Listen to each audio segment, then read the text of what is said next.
Welcome everybody to our Monday stream here on lichess and Twitch. Mr. Coffee, driving home from work now, having you on in the car. This is your live show for the commute home. Your live chess show for the commute home. Save a Dog challenging for 6+3. Clash Kid now has 24 months. That means the move 11 is going to be gone for 25 soon. Clash Kid, thank you for the resub. It seems like just yesterday you just subbed for 23 months. It's so strange how these months go by. Don't get any older, guys. The older you get, the faster the time seems to go by. It just seems like it was yesterday that Clash Kid was subscribed for 23 months. Mr. Coffee has the record. I mean, not Mr. Coffee. Sorry, Mr. Coffee's here, but move 11 has the record. And I think Nefidov was there with you, Clash Kid. 1 month behind move 11. Oh, your Twitch is messed up, so you sub and 1 week later it says the real months. Okay. I knew there was something weird there. Guys, we moved the stream up for this evening. Going forward, I'll be doing streams at 5:30 for the most part at this time. I think we might occasionally consider doing morning streams, but we'll see moving forward. In addition, we might have a morning stream. Last summer I did 10 a.m. or 10:30 a.m.s a couple times a week, but we'll see. The 5:30 will be kind of like the standard time, and we might be able to implement some different times. But right now, it's confusing. I know I'm going to be going away, so we're streaming today, tomorrow, and Wednesday. For this week, it's a short week. It's just half a week. Monday, Tuesday, Wednesday, and then Thursday, Friday, Sunday are off. We'll be getting back to normal a week from today. So instead of having a simul on Sunday, I'm going to take Merle Dixon's suggestion, and we're going to do a simul on Wednesday night to kind of make up for the simul that we're missing this coming Sunday. So not tomorrow night, but Wednesday night, 5:30, we will do a Wednesday simul. Okay, guys, it's summer here. We're introducing the summer schedule. I'll probably be cutting the streams down to 5 days a week. So I think from next week, I probably won't be doing Wednesday streams. We'll be doing Monday, Tuesday, Thursday, Friday, and Sundays, 5 days a week like I've done in the past. Save a Dog, Haberbomb. I'll try to update the Twitch page when we start the official summer program next week. Save a Dog, Haberbomb, Clash Kid, all subscribers challenging anything between 5+3 and 7+3. And don't forget to check out. So that's Arsenal Fan. That'll be 10:30 p.m. like this. 10:30 p.m. Same thing. GMT. 11:30 European. All right. So Slemon's not a sub. You're on punishment. You'll have to go last. All right. Save a Dog. Jim's here. Man, it's weird. I just suddenly got very hot. I guess I drank too much coffee. Mr. Coffee. Suddenly started sweating. I guess because I closed the door of my room. It's not absolutely necessary that I do that, actually, but it does cut out the phone sound.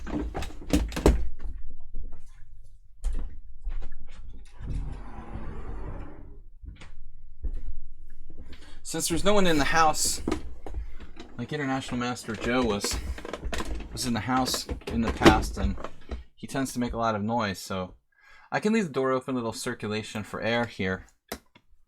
What's up, Anita? I just on my second coffee. I think I had too much coffee and I need more air circulation. It's getting hot though. Today's the second day when we were over 80 briefly. It's only 73 degrees now according to ALEXA. Bob, are you sure about that? I'm losing my faith in you, Bobby. I don't know. Check your sources, Bob. D4, D5. Losing faith in you, Bobby. Alright. Maybe you want to reopen the investigation. So, I like to play this quiet variation here. It's basically a Tarash reversed. It's not really critical. Alright. Admittedly, Bob, most women on the stream are not really women, but sometimes you get it wrong. It's all right to get it wrong occasionally, Bob. Nobody's perfect. Bishop b3. I had this line against strong player. What was his name? Russian Grandmaster Grigorians. c5 is I had the feeling Grigorians played knight c6 maybe. c5 is also good. Basically reverse Tarash. Nobody cares. Bob, you're creepy. You're the most creepy person in the stream. You get another donation, or did you run out of money? What are you talking about, Bob? You're dominating again. Are you a dominatrix, Bob? Downside for white here, Arsenal. Why? Bob, you missed it that your buddy, your gifts. Oh, were you the anonymous gift subber yesterday, Bob? In a must win game with white, would you delay d4 and maybe play c4 and g3 with early castle? Oh, interesting. What? Hold on a second here. Delay d4 and maybe play c4 with g3 and early castles in a must-win game with white. Well, I don't know. Move 11. That's all very standard, you know, opening.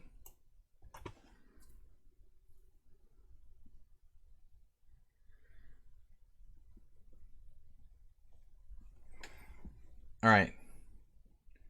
So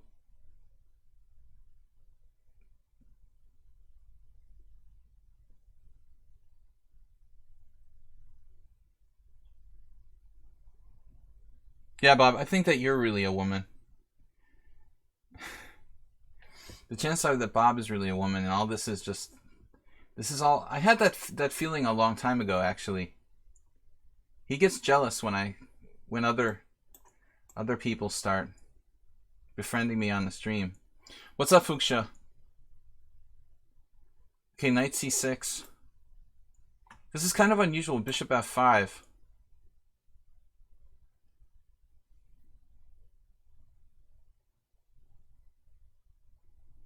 Try to focus on chess. Let's try to keep the chess going here. Save a Dog, opening expert. The one thing I've noticed about Save a Dog is his affinity for playing well in the opening stage. For his rating, I would say Save a Dog is exceedingly good at this stage of the game. Maybe it's just a natural predisposition. Magnus Carlsen is naturally good at endgames. Save a Dog is naturally good at openings. I have the problem a lot with my email, ironically, Bob. My email is videochesstrainer@gmail.com, and every time I tell like a stranger my email that doesn't play chess, I don't know how many times it's happened, like important emails, businesses, legal stuff. I give people my email address and they invariably mess it up. They think that it's videochesstrainer@gmail.com. This has literally happened like 3 times.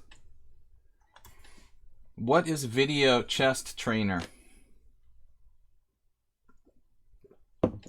Did e5 put me in a worse position instead of bishop f5? No, I mean, I would imagine at that stage we're in the main line of this opening. You can't play e5 there. I don't know, Arsenal. You got to play knight c6 first. Knight c6 would be the main line. Knight c6, bishop e3. And there, in fact, knight a5 is the main move. Which I can't remember if that was my game with Grigorians or not.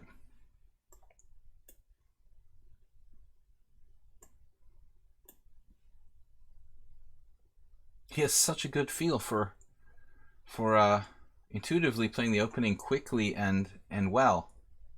Not that common at this rating level where Save a Dog is. When you're around 1700, most people are horrible. Especially in theoretical openings like this. Like, it's not like this is the Yugoslav Attack of the Dragon. A lot of people memorize tons of moves. I mean, we're basically a move 16 in a highly unusual kind of quiet variation, and Save a Dog has played the structure perfectly. So kudos to him for a great intuitive opening sense. Uber Driver says most new guys aren't as fluid. Yeah, I think his only problem is time, getting in time pressure and kind of caving when he's in bad time pressure. But he does hang in there really well. Yesterday in the Simul, one of the last to fight. Sharkima, thanks for being a subscriber. Opening book is not going to be that useful in a variation like this, though.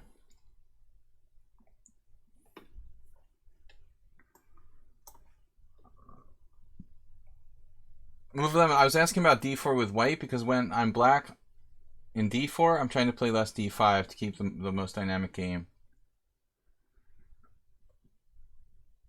So you're talking about, move 11, you're talking about like playing the English opening in general, as opposed to playing d4. Like playing the English opening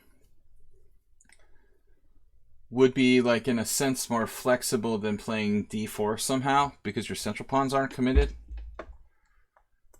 Bob, are you like making emails for me now?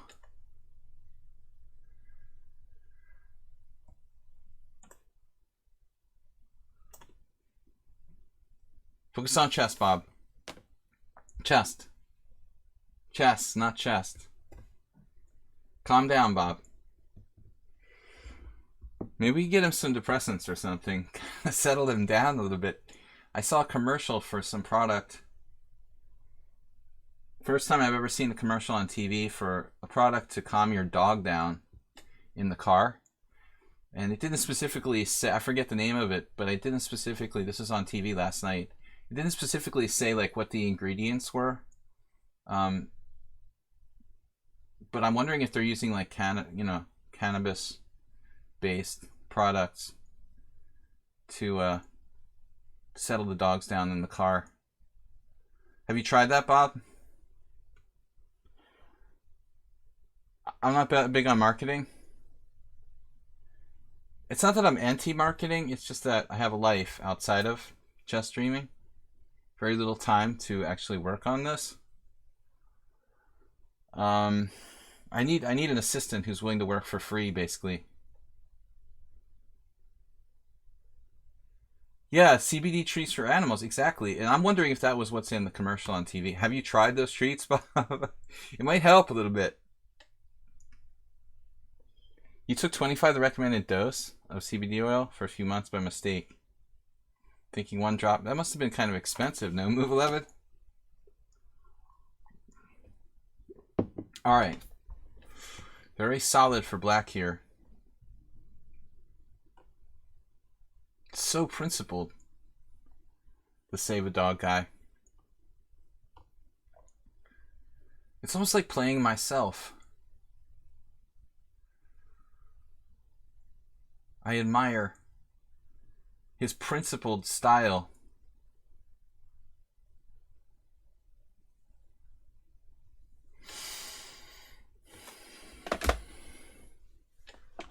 Like whose nickname? Dogs are cool. What are you guys talking about now?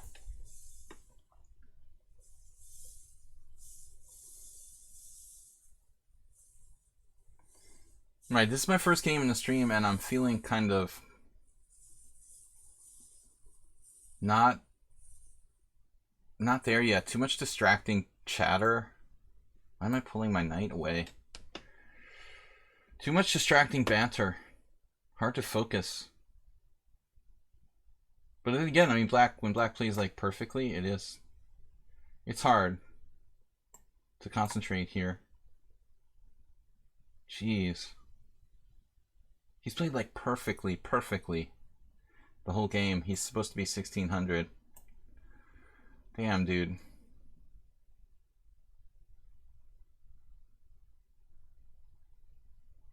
What am I gonna do now?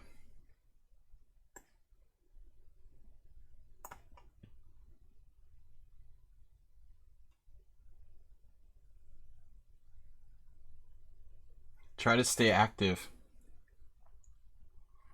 So whose nickname is Dogs Are Cool, Clash Kid? Do dogs like music? Are they like plants? Save a dog. I mean, damn, dude. I don't know how much more principled his play could be. Nobody who's that rating is that principled. It's like impossible by definition.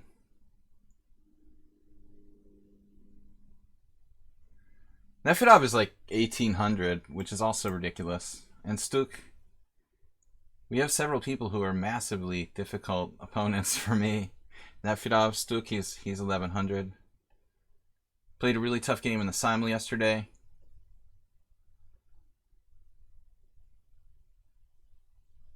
I wish I had $1 for every game where I won, but I wasn't really better at all against Save a Dog. Stuk cracked 1700 provisionally in one rating, but for the most part, his ratings, Arsenal fan, are like more like, yeah, 1300. He had me beaten out of the opening yesterday.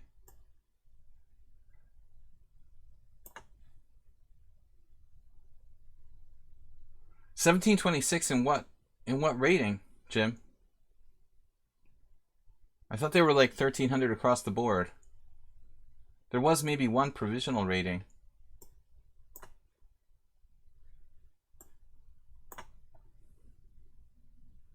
Master had that move?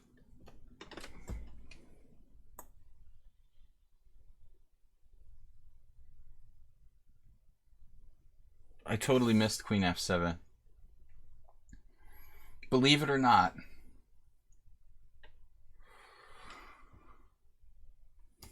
Good king and pawn judgment there by Save a Dog. I'm Merle Dixon myself. What's up, Infinite Flash Chess? What does that mean? Spashki has passed pawn. You know, in Queen Endgames, the passed pawn is everything, right? We have to watch for perpetuals. Perpetual etual.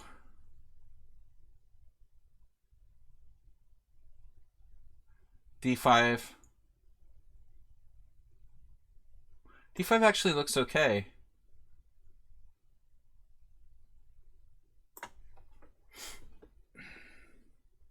Why no stream anymore?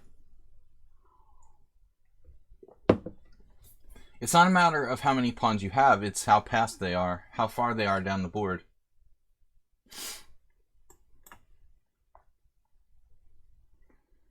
My judgment here was Queen G4, Queen E7 check, Queen F6. But he might have a move I didn't see. Damn it. Are you freaking kidding me?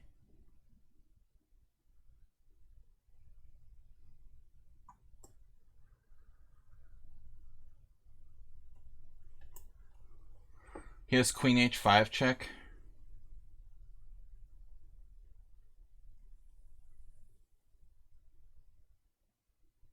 What?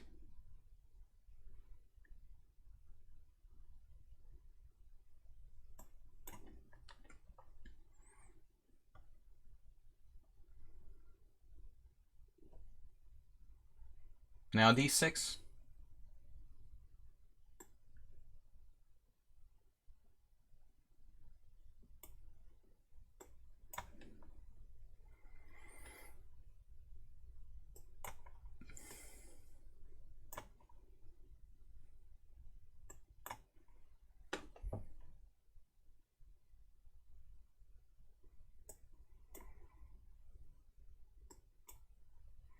Oh, it's check. Well, I guess that's it.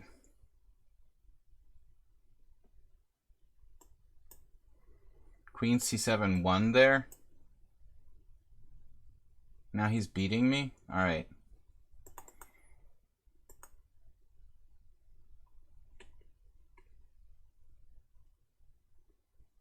Wow. Now it's not even a matter of draw. He's actually like beating me. Check this endgame out. He's 1600.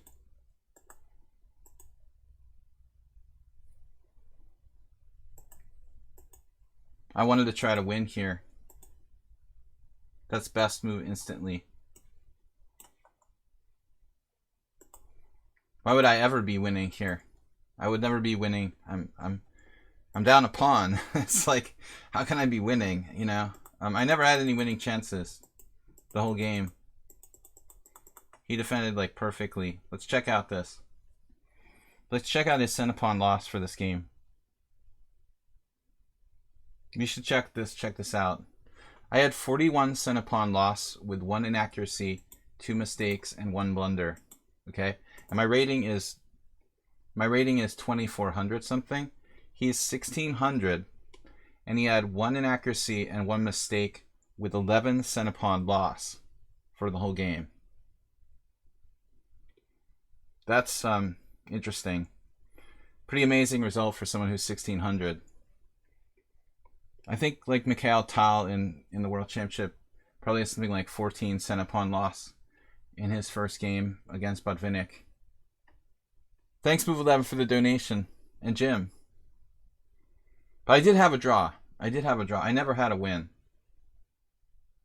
I don't understand the point I was winning here. 95. The engine is claiming I had a big advantage at one point. Some really strange variation. But this is like not even clear what this does. Like, you have to be literally a computer to find this. I don't even understand. I guess eventually you win like the bishop and some lines with g4. I would never find this. It's very unusual for a 1600 player to play a 10 center pawn loss game or 11 center pawn loss game over like 40 moves. Yeah, that was too hard to find that. But that's a pretty crazy game. All right, Clash Kid. We had a draw though. Yeah, Save a Dog is basically like 2,500 FIDE. Clash Kid, what's up?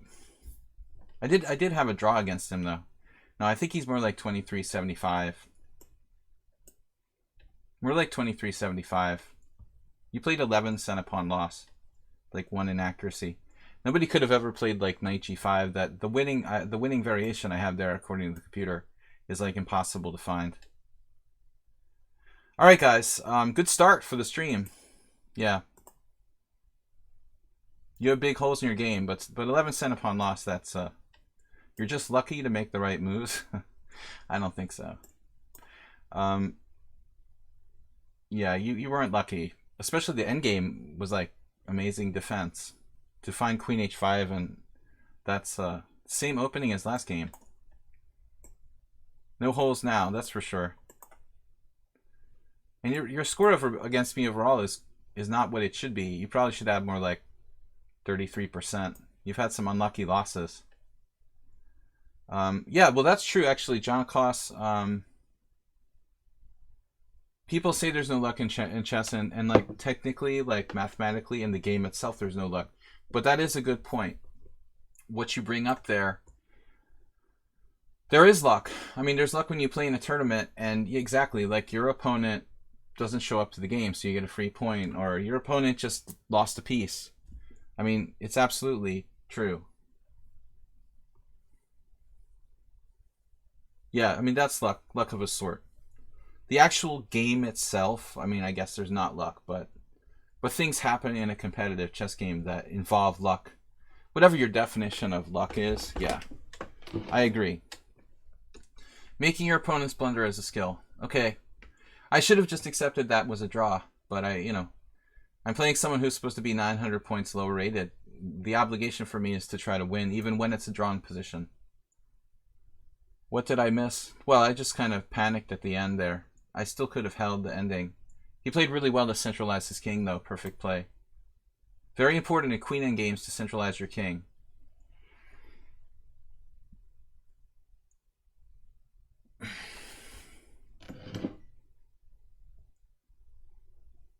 So no more losses. All right, if you guys, well, I don't mind. I don't mind if you guys play 11 center pawn loss games.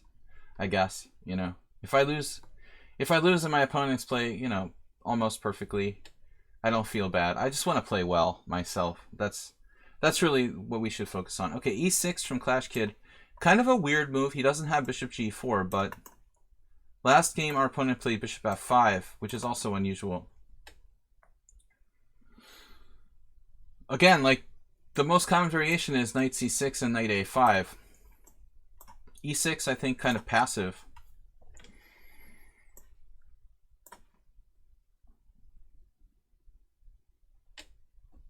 It wasn't a perfect game by black technically because of that tactic I had with the impossible to see variation with like knight d5, rook e5, and knight g5.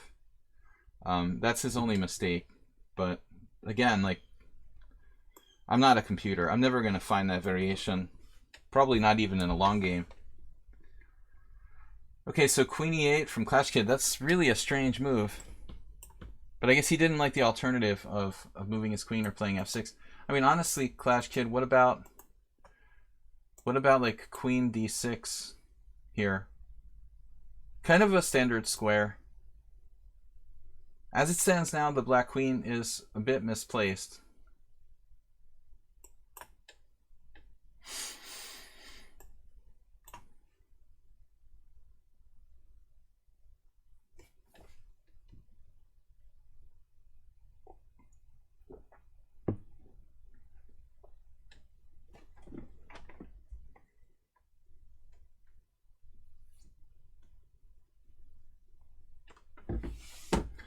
Thanks, guys, for joining me. We're going to be back tomorrow with a blitz. No, it's a rapid tournament tomorrow. You can be lucky like me and have your opponent decline the draw he's supposed to take, then beat him. Well, actually, now that you mention it, John Koss, that's a huge example of luck in chess. And I've even seen articles written about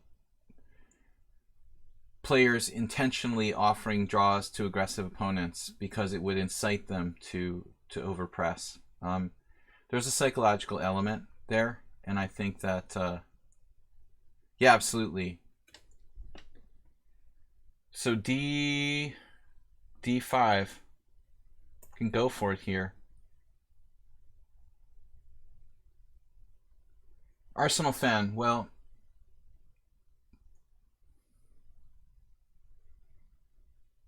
I'm obviously a player who's accused of having a lot of draws of late. But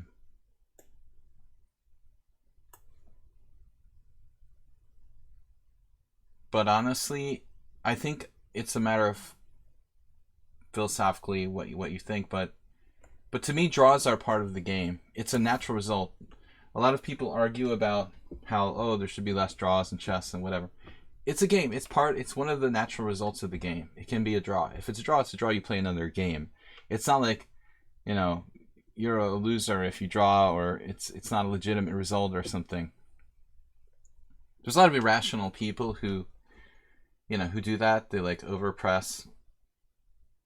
But if you're playing competitive chess, and really competitive chess, like, a half point is a lot of points. It's half a win. There's a big difference in competitive chess between draw and loss. Would those half points add up pretty massively? You should try as hard as you can to win, but it's kind of like the Benjamin Franklin thing about like a penny saved is a penny earned. I mean, if you save a draw from a bad position, that's a huge gain. I mean, if you looked at it from the standpoint of an investor or something, I mean, you can't just throw away half points because you're like a macho guy, you know. Of course, you try to win as hard as you can, but there's also very satisfying and very important side of chess, saving lost positions.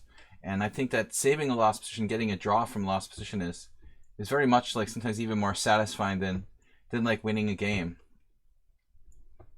It's hard to draw the line though sometimes between like playing for a win and that's what happened to me in the last game. I mean, I was better. I had a passed pawn. I wanted to win. I didn't want to accept that it was a draw, so I pushed a little bit too hard. It's a fine line. Well, you've learned today that there's a psychological element in draw for Nefedov. Come on now. Surely you're being sarcastic. Nefedov does it all the time.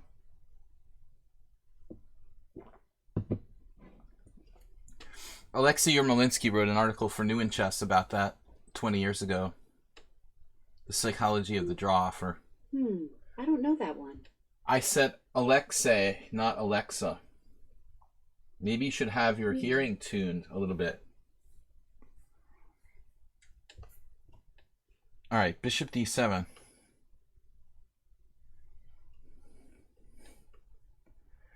I don't know about that.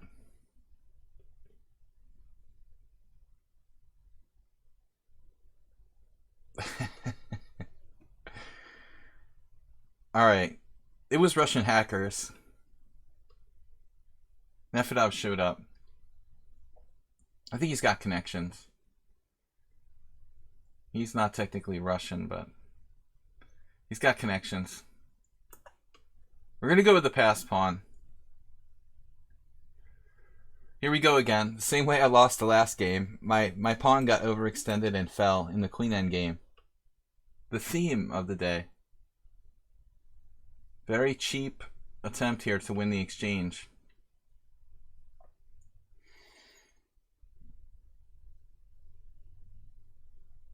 Who's the strongest player I ever played in person?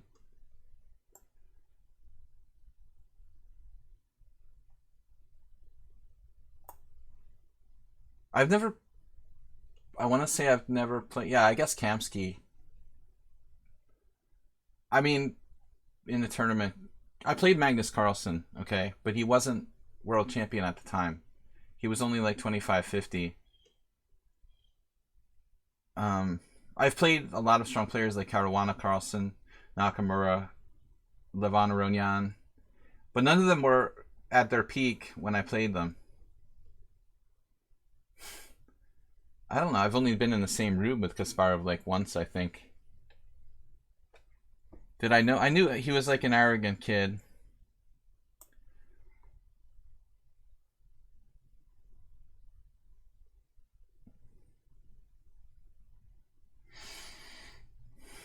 No, he wasn't that bad though. You know, it was kind of a joke. I don't think Magnus was as arrogant as a lot of child prodigies, to be perfectly honest. Let's see, take, knight e4.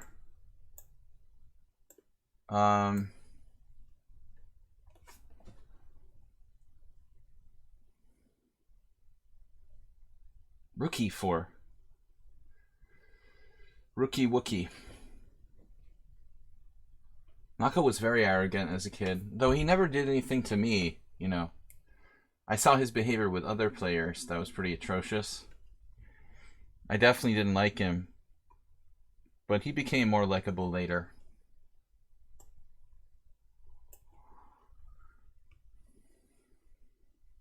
I mean, I've heard different reports about Magnus. It depends, I guess, on his mood. I mean, there's a lot of stress on someone, a lot of pressure on someone like that. They're not going to be nice like all the time. So I've heard differing opinions about Magnus, that he can be cool, but he can also be arrogant. I think that every good player has to have a certain amount of arrogance, and you know, you're not going to like be approachable to every single person that walks up to you all the time. You kind of have to keep your distance, because otherwise like you'd be talking to people in the hallway like 24 hours a day. Aronyan is one of the nicest top players that I know. He's extremely approachable, really well-rounded. He has a lot of interests outside of just chess. Grishuk is another guy I like. Ivanchuk seems really cool. Yeah, so there are some pretty cool top chess players. Anand is probably, yeah, he's probably, I haven't really been around him, but probably pretty approachable, pretty normal. But I think that Gata was the highest rated player I ever played, and Belyavsky. Belyavsky I played after his prime. I've never really played one of these guys like when they're right in their prime. That's the only thing. Belyavsky was after his prime, Kamsky was after his prime, and all the other guys were like before their prime. I mean, I've played a bunch of people who were like 2650, 2660, but not too many players. Just like one or two who were 2700. Though 2700 is getting to be more and more of like an ordinary rating these days.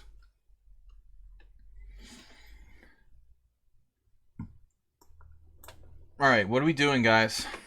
Trying to break through. I have a plan.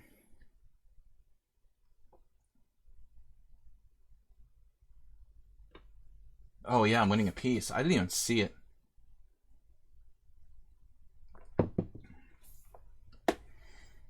Yeah, there was this weird troll on my stream, like, making fun of Kamsky, but I don't get it. Like, Kamsky had a really hard life. His dad was really abusive. That wasn't easy, you know, and he seems pretty normal, considering he had to go through all that. I don't get the Kamsky troll thing. Doesn't seem like the kind of person you should troll. This is a really funny position. Check. I'm gonna lose my d-pawn again? Are you serious? What's going on here?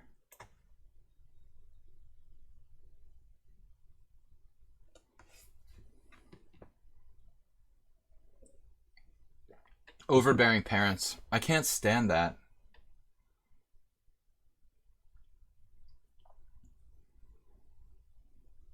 Now what am I supposed to do? Oh, take. Oh, that is such a demented position. It's so strange. Alright. We got kind of lucky there. That's the word of the day. Rook c8 might have been a forced win for black. Because of the back rank. What? We out-tacticked him. He out-tacticked himself. A force win for black? Or force win for white? What? Oh, my back rank. So, Arsenal fans' idea is to play Rook c8. Well, no, I mean, I'm just, like, winning, aren't I?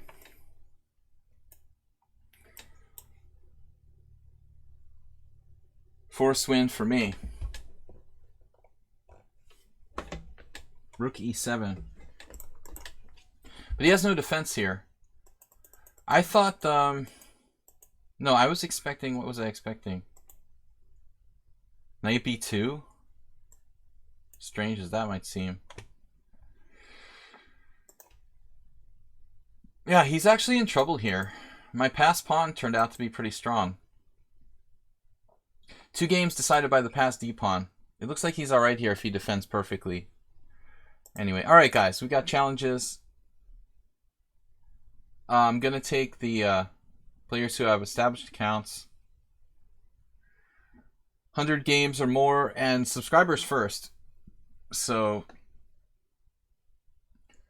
our subscribers are Arsenal fan, Nefidov, Bob Sack. Then we'll move on to the other players who have 100 games or so. And our challenge will be the casual.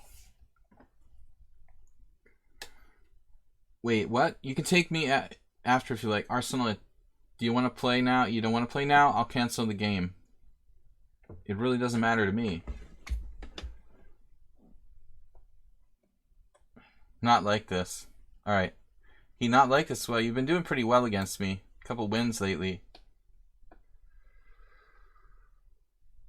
2 Grunfelds with past d-pawns. Thanks guys for joining and for supporting the stream. Move 11 and Jim donated 100 bits. Oh, not another one. If you play d5 there, we get another Grunfeld. The third one. Uh-oh, the Benoni.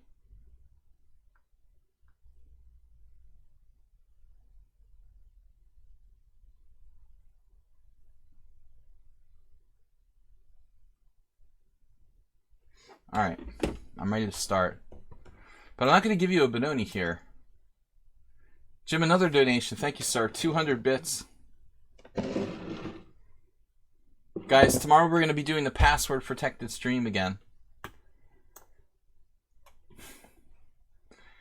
Secret passwords. Pawn to Arena for Rapid Chess. Almost blundered. Thank you guys for subscribing. The password is kick me. Pawn to Bodia. So I will disseminate the password tomorrow right before the stream. The stream will start at 5:30. The tournament will start at 5:45. That's what we usually do.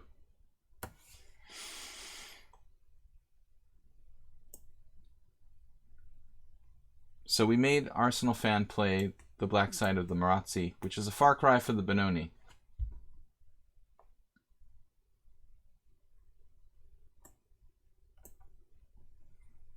With a6, technically, black's hoping for counterplay against the e4 pawn. The known guy will try to infiltrate. Yeah, if you guys join my tournament tomorrow, do not give the password to someone who's not specifically someone you know and trust, okay? Last week, somebody dropped the ball. Disseminated the password to a stranger. We don't trust strangers. Yes, don't give the password to anyone, actually. He got in, Bob. Where were you?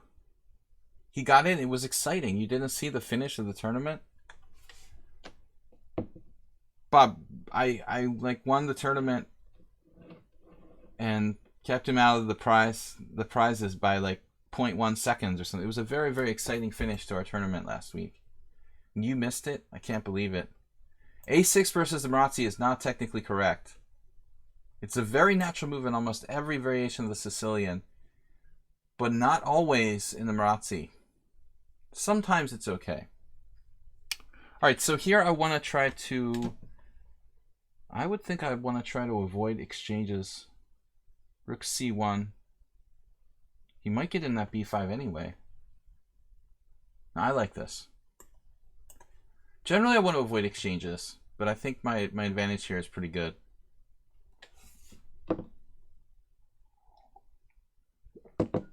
If he is to join the tournament, there's no need for passwords.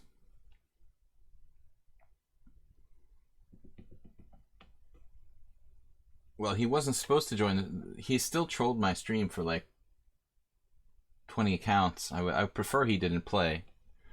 If it's possible... You know, because he behaved normally in one stream after trolling me for 20, is everything okay now? I mean, I should just, like, accept him?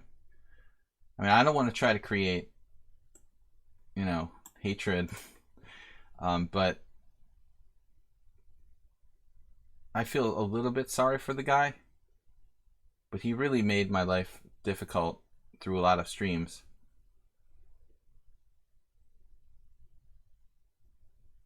Okay, now 95. Cool. What do I do? Yeah, Jim, that's not something you should do. He's obviously not... We have a saying in English, playing with a full deck. I don't know if you say that in Greek, but... It's kind of like... Don't argue with a fool. They'll drag you down to their level or whatever.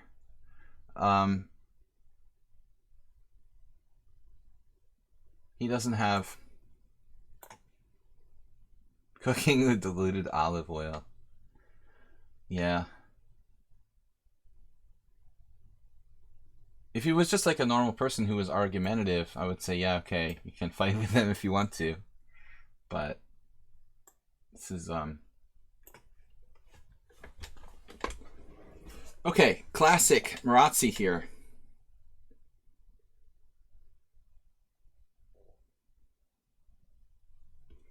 Not gonna let you do that.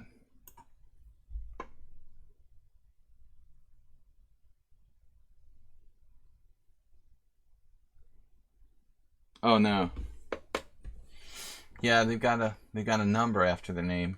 That's usually a bad sign. Following since 1 minute ago.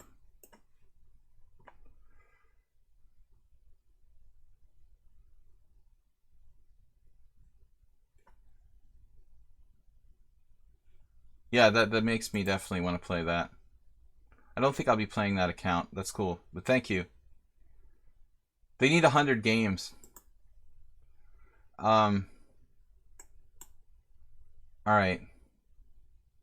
What are we going to do here?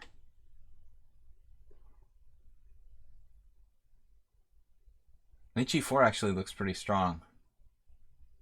Let's go with that. All right. I'm just going to time them out. It's obviously a troll. Okay. Goodbye, troll.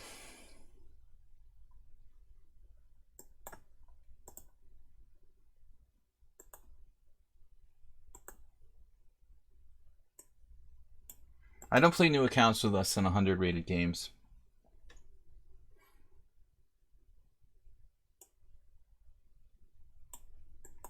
Trolling me will not make me more want to play you. Actually, I had c5 here, possibly as well. And that was a really strong move. c5 extremely strong? Or does my queen get trapped? Oh. There's a complicated variation like c5, dc, queen d7, rook d8, knight d5. That wouldn't actually save my queen. Yes, it would. No, it wouldn't. Yes, it would. No, it wouldn't. Complicated. What's up, Fuchsia? I didn't even say hi to you.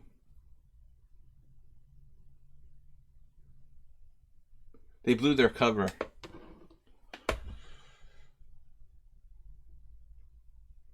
You're done for with Fuchsia's blessings. Alright, so I'm totally missing the move here. Queen c5. Yikes. Okay. Check in f6. I got stuff like hallucinations. I have rook d5. f6 check. Oh no. That almost works.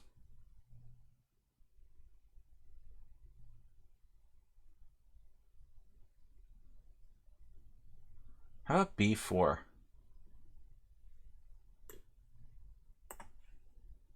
Just because I want to like lose a pawn. Does this work?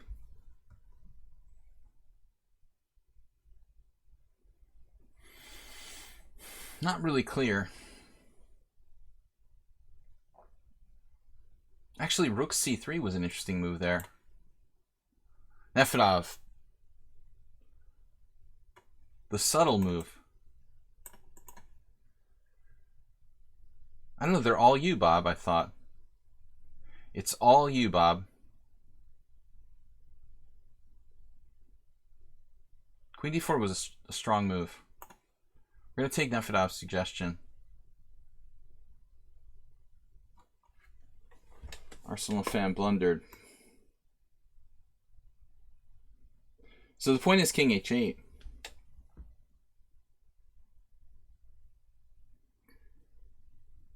I wish all the trolls were Bob. Bob's easier to handle, you know. Bob knows his limitations. All right. Cinderella complete. 1,100, 123 games. So I would play Cinderella, but they're not a subscriber, so I have to wait. I'd like you guys to have 100 games. Nicholas doesn't have 100 games? He does. Bob is a subscriber, so let's see. Haberbomb is a former subscriber, waiting for him to resub. Nefedov is next. Man, I went through this coffee and beer quickly. Arsenal, what's going on if you play king h8 there? I think I made a very serious error with b4. Looking at it in retrospect, maybe Nefedov's suggestion of queen h6 check. I didn't see the idea of rook c3 until I'd already made my move, which is a shame, because I think that rook c3 might have been the key kind of way to put that away. You are allowed to lose a game. Not win. Lose a game occasionally. All right, Nefedov. We have to be very, very careful what we play against Nefedov.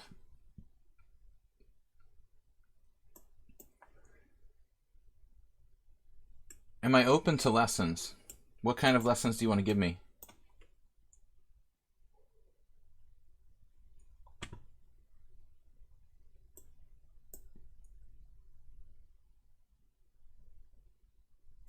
trolling lessons. Right now, I mean, for most people, I would say no. But maybe for Bob, I would consider it. I've been so overloaded with life problems that I'm almost turning people away right now that approach me for lessons. Probably in 6 months, I'll have a free schedule. I have a certain amount of students. It's hard to take on new ones. For Bob, I might make an exception. He's been such an important part of the stream for so long now. It'd be hard to say no to him. Rufus and Doofus, thank you. Rufus and Doofus donated. It's a thought that counts. 1 bit. 1 bit, 2 bits. Massive amount of cheers there. Personal friend. You called me and told me when I left the stream on, you know, I appreciate that. Sort of, even though you are kind of a stalker.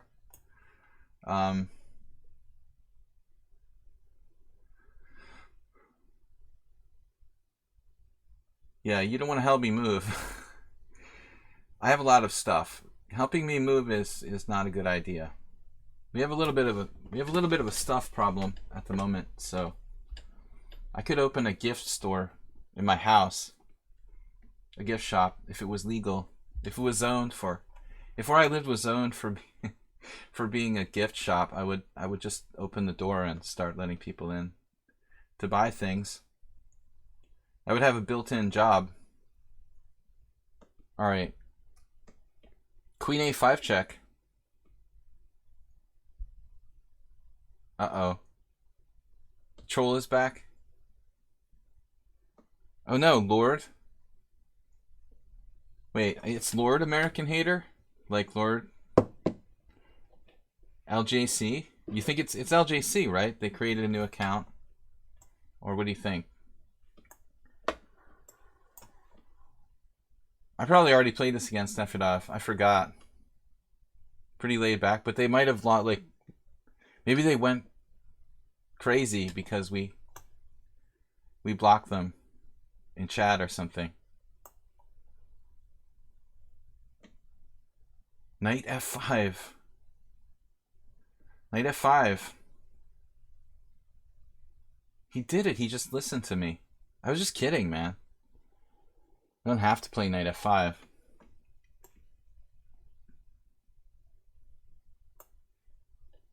wonder if I should play A3 there first.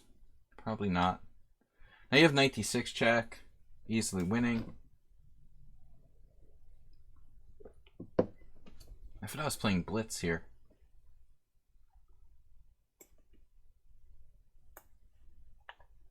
Gotta watch out for sacrifices like rook takes E6.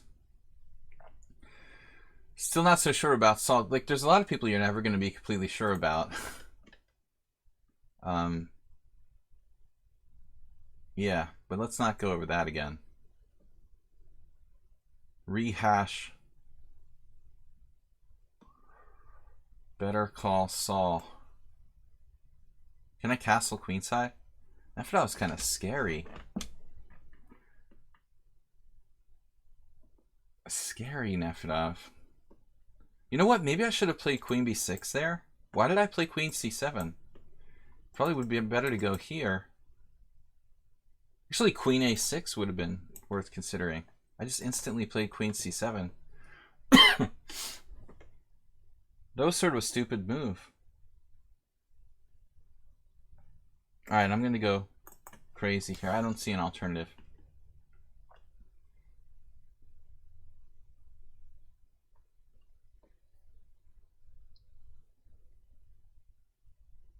Much work, too much work is better than not enough. There's actually one guy who sent me a message like a week ago, and I still haven't answered him, that he wanted to improve his opening repertoire. I feel really guilty about it.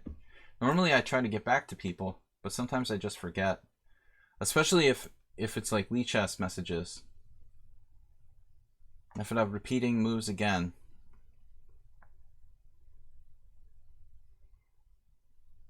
What about the H-pawn? Is that hanging?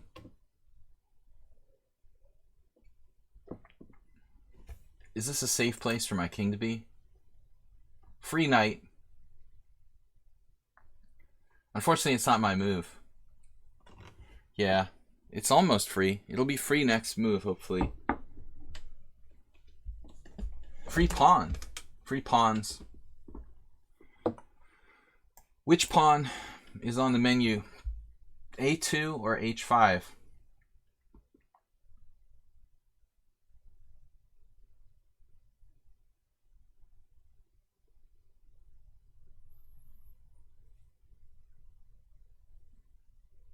Feels like the A2 pawn would be relevant. But that could also turn against me. Queen D5. Oh no, he actually has Queen A3 there. That's awkward.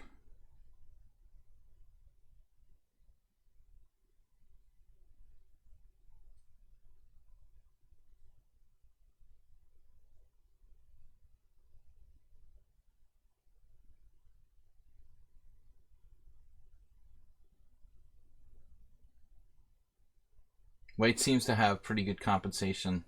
That dark square bishop is extremely strong. Queen H5, winning a pawn, then knight E5. Queen D5, Queen A3. Alright. That's it. One more question, and you're banned for life.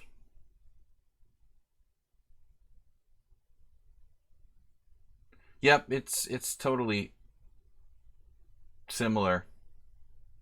Totally similar.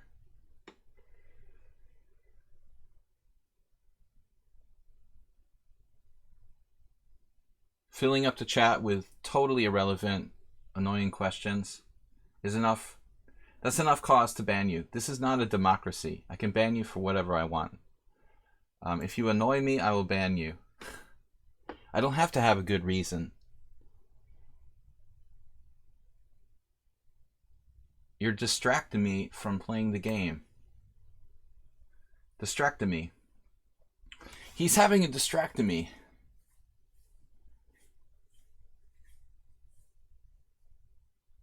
I think I've found my suggested move. Alright.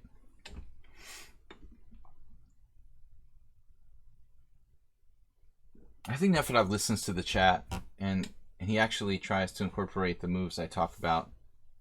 But I'm not sure. Not all people do. Yeah, there is a definite similarity there, Bob. I almost sensed it immediately. I'm sure you did as well.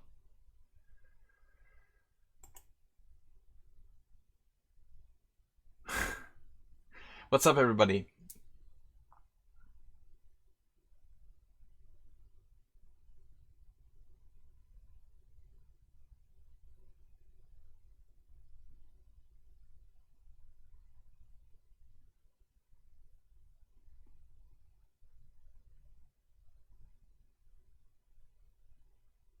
I don't have a computer, so I do make mistakes.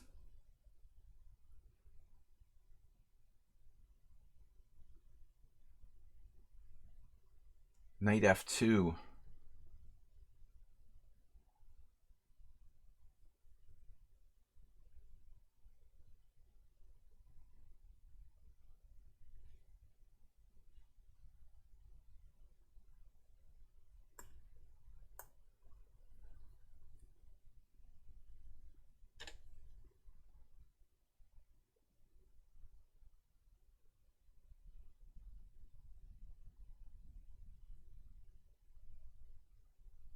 We try not to make direct suggestions during the game.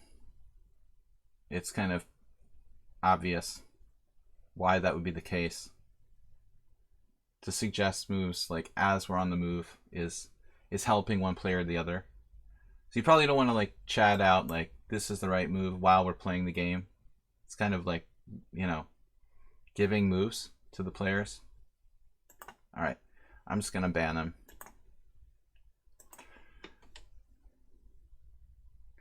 Anyway, it did remind me of Cheslov. If not, it's like his cousin. Alright. They're basically trolling me. Nobody's that dumb. Knight b6, I guess.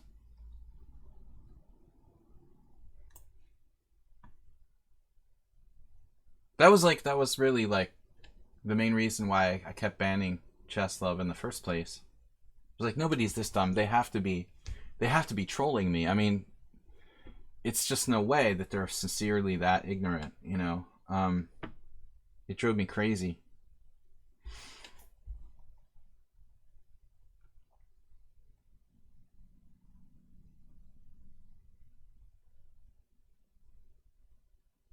Queen b8 check. Does anybody know what's going on here?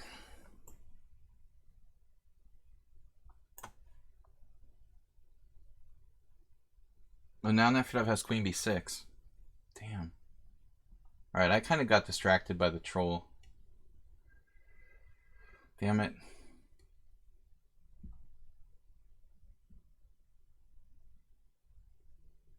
I'm just going to resign.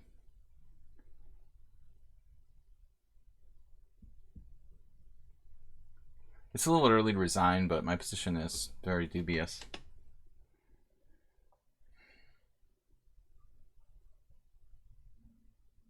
It's really bad.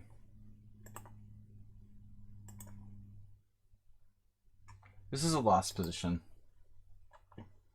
Nefedov offered me a draw, but seriously, the guy like suggesting moves as I'm playing is just inappropriate. Alright. He was angry that I wouldn't accept his challenge, so he started to try to troll the stream. Probably another troll from previously. Anyway, Nefedov, I'm sorry. If we went back to where we got distracted, and I played this move, knight e4, bishop f4, knight f2, and queen a4. This is an interesting position. You're clearly better here. So the guy had his computer fired up, and he suggested knight b6, right? Let's see. Here. Not clearly better than mine, though. So Nefedov just has a good game. He deserves to win. Really well played by White, though. Let's check the analysis here. I don't like knight b6, you know, Bob, because I always don't like knight b6. But honestly, it takes away protection of e5. I think Nefedov is going to be on a very good center-pawn loss here. He made an inaccuracy, supposedly. I don't really know where, though. Oh, knight f5, question mark. No way he had some kind of rook sacrifice? He has a rook sacrifice here, winning. Wow.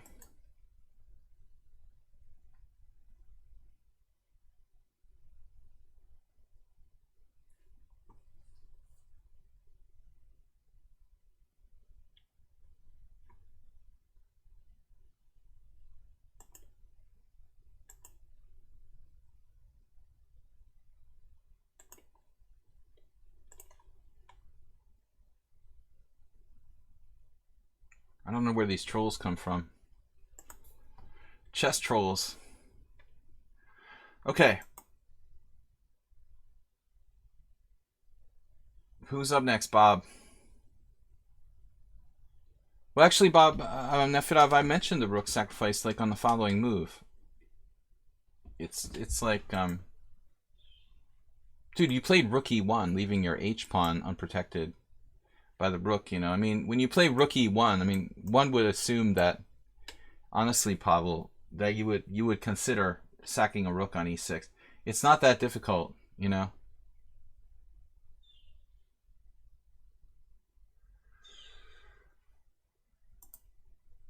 I've got a lot of challenges here, guys. So we're going to take the subscribers first. Bob.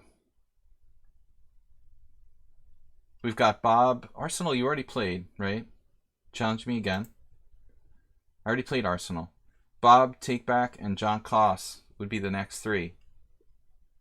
John's going to head out, so I'm going to take his challenge first. He's kind of a new subscriber, and he's in Europe.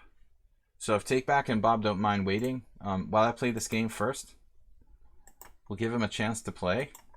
What's going on with my window here? Okay. You're in Toronto. Okay. I thought you were in Greece. Because of your name. Oh. Alright. Nefedov. Bad opening. That's basically Europe. Toronto, I mean, I would call Montreal more European. Where's Acerbate today? He must have like his car auto program or something. I think he does. I think Acerbate might have been messed up by the time change, actually. You know, because I usually do the stream on Mondays, and he never comes because it's like in the midday. Basically, Acerbate forgot or didn't pay attention to the fact that I was streaming at 5:30 instead of in the midday. All right. What's this? Nefedov crushed me. Gave me a draw. Out of politeness. But we're not running too well today.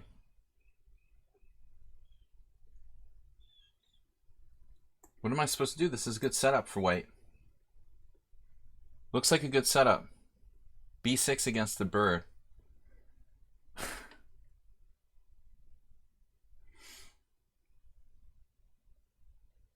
F4 B6. Why not?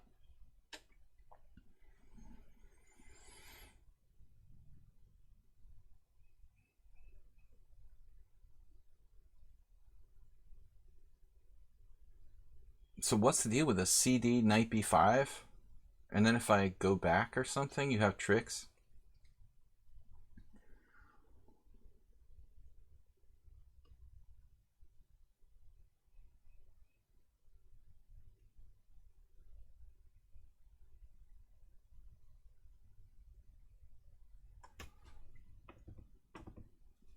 That's alright, Infinite Flash Chess. He doesn't remember you either. Alright, we need to pay the moderators more, I guess. Look what we got here. I'm gonna try this, alright? C takes d4, knight b5. Right, he knows about that. I thought he knew about that.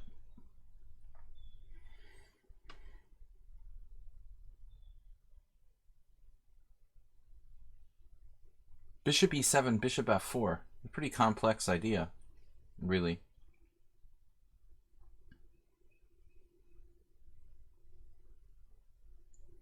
Okay, I'm confused. This is how Acerbate lost his black yesterday?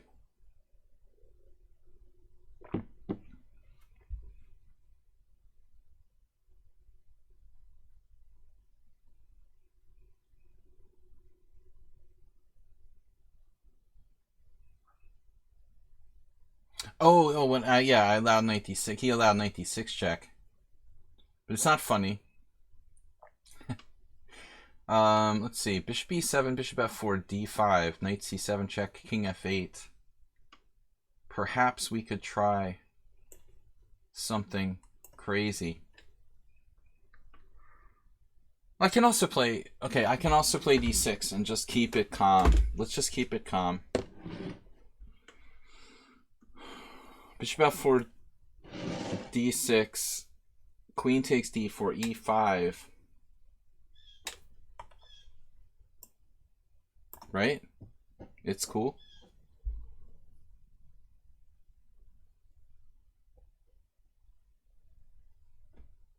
I was actually seriously considering sacking an exchange there.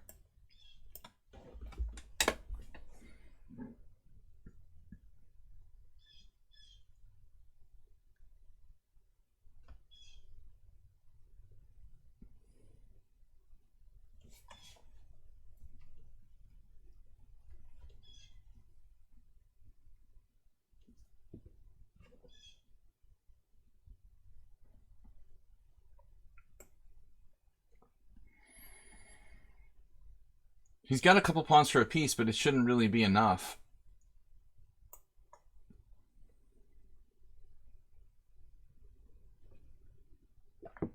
You know, he's actually got only one pawn for the piece. He'll get a second pawn for the piece. But I'm not, you know, okay, I'm going to trade. If I can, I'm going to trade. Actually, bishop c6 would trade more stuff. That's probably best here.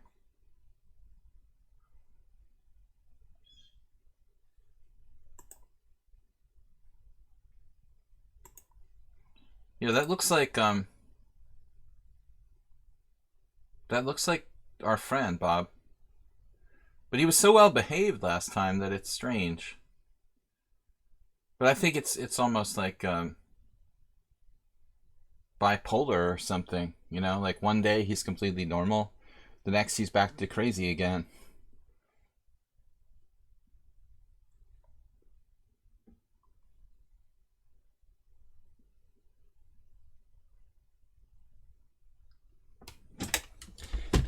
Breivik is here again. Okay.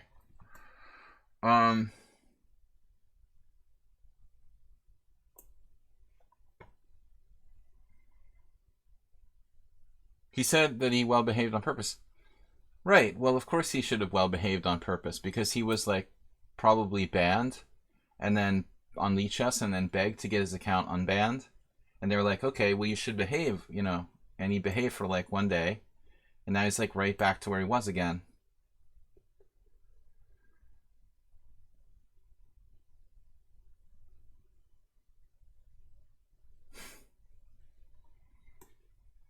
Yeah, we're going to trade queen, so we're up 2 pieces. Guys, we got challenges from subscribers here. Bob Sack, take back. Arsenal keeps trying. Arsenal, how am I going to play you, dude? I already played you. What's Arsenal doing? I guess I didn't cancel his challenge. Arsenal, why are you challenging me a second time? You know I just play one game. Got a huge list of challenges. There's no way I'm going to get to 9 challenges. Stook is a subscriber. Haberbaum is like going to be the first non-subscriber to play. Yeah, I guess if you're tier 2, you should get 2 games. Is that how it works? You're still upset. Well, I have my system. You know, if I had no other challenges, I would take a second challenge, Arsenal.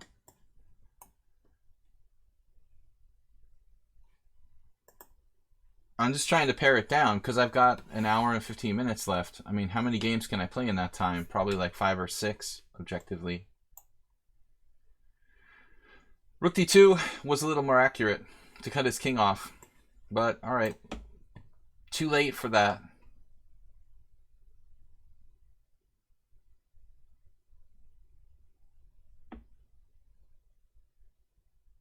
That was yesterday, Uber driver. The guy who offered me a draw. I hit the refresh button, so it accepted a draw, even though I didn't mean to accept it. I wondered how that happened. Yesterday's simul. There was a game where I literally didn't accept the guy's draw. I didn't even know he offered a draw. And I didn't understand.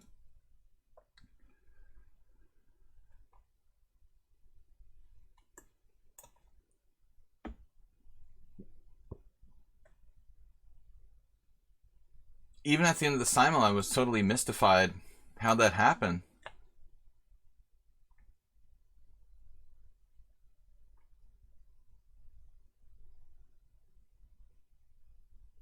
So, I think we're still going to have to do the password protected tournament, Jim. I mean, it looks like Homie is back with a vengeance. I think we should still try. I know that it annoys you to do the password protection, but I still think we should try to do it. We'll try it for one more week and see how it goes. Yeah, but I mean, the guy just like makes the tournament look stupid.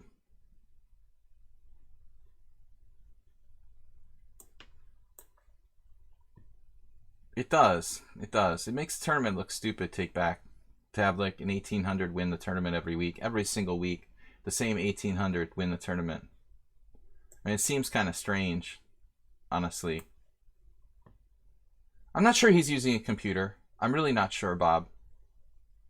His main problem was that he was trolling me constantly. You know, and that's the other thing. I don't want the guy in the tournament. He trolled me relentlessly. I'm not sure he was using an engine, but to troll me relentlessly for weeks and weeks and drive me crazy, and then, oh yeah, sure, play in my tournament. It's no problem. It's totally okay.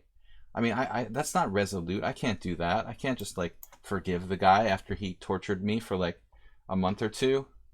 I mean, that's not that's not cool. We'll send the password out right before the tournament.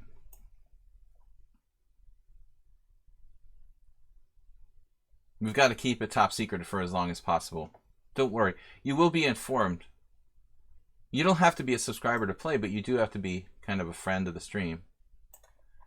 Lots of rain coming tomorrow. That's great, Uber driver. When is it coming? Early, I hope. Then my landscapers won't come. They wake me up at like 7:25 in the morning. I think like legally they can start at 7 or maybe 7:30. Like the town bylaws say 7:30. So they start their lawnmowers at like 7:25 and wake me up. If it rains, I've never in my life I've never been happy about rain, you know. I'm literally happy when it rains. That sucks. Afternoon's not good enough. Okay, so Bob Sack. Virtual engine. I lost 2 today. Who's the virtual engine? Me? I lost to Nefedov, and I lost, well, I should have lost to Nefedov, and he outplayed me. And I lost against the first game, where he played like God. HTFP. Have a great night. I lost to the dog with 11 CPL. No shame in that.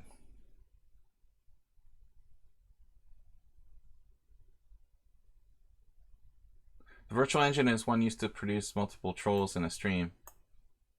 Oh no, there's more?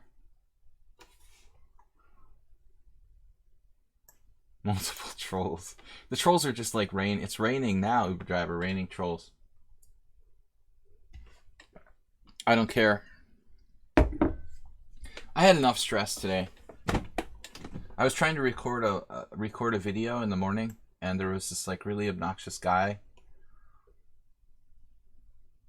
outside walking down the street with some neighbors, like yelling almost. And I'm kind of a kind of a person who can at times be a little bit irritated. And I didn't want to lose my temper, but it was really a bit much. I was trying to record a video. And so I went outside, and this guy is like yelling almost to his friends, like talking, having a conversation, but like yelling for no reason. And these people were like walking their dog on my yard. So like, first of all, like they're yelling and they're walking their dog on my yard. And I went out there and I was like, hi, can I help you? And they kind of stared at me. And the guy was like, oh, I'm one of your neighbors. I'm like, oh, well, I don't know you. I've lived, you know, here off and on for 25 years.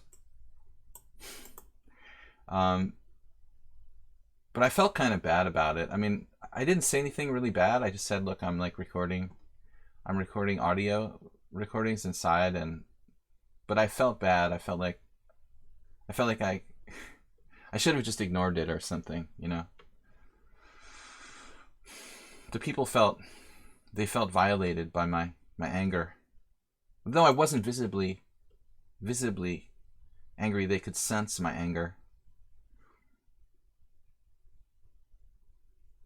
Audio recordings inside. It's like there's worse things. I think there's like meth labs, like, you know, in like houses probably not that far away. An audio recording is hardly like Breaking Bad or something. I don't think like that should be so bad. An audio recording, yeah, it sounds like I'm working for the FBI.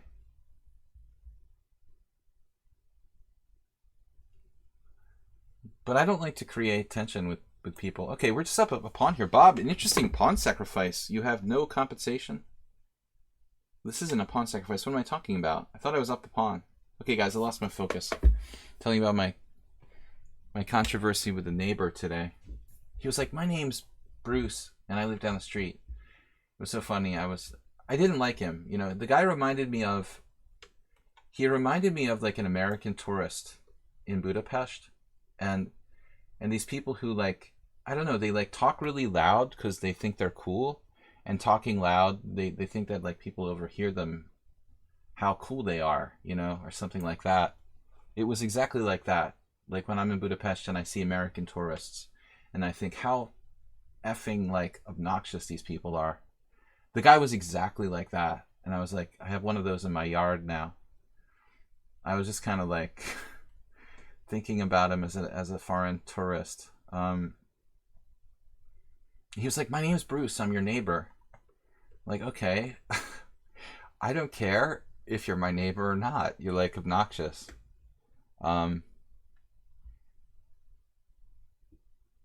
It's possible he's listening to too much loud music and his ears don't work. You have to live abroad for like 15 years, Uber driver, and see a lot of American tourists.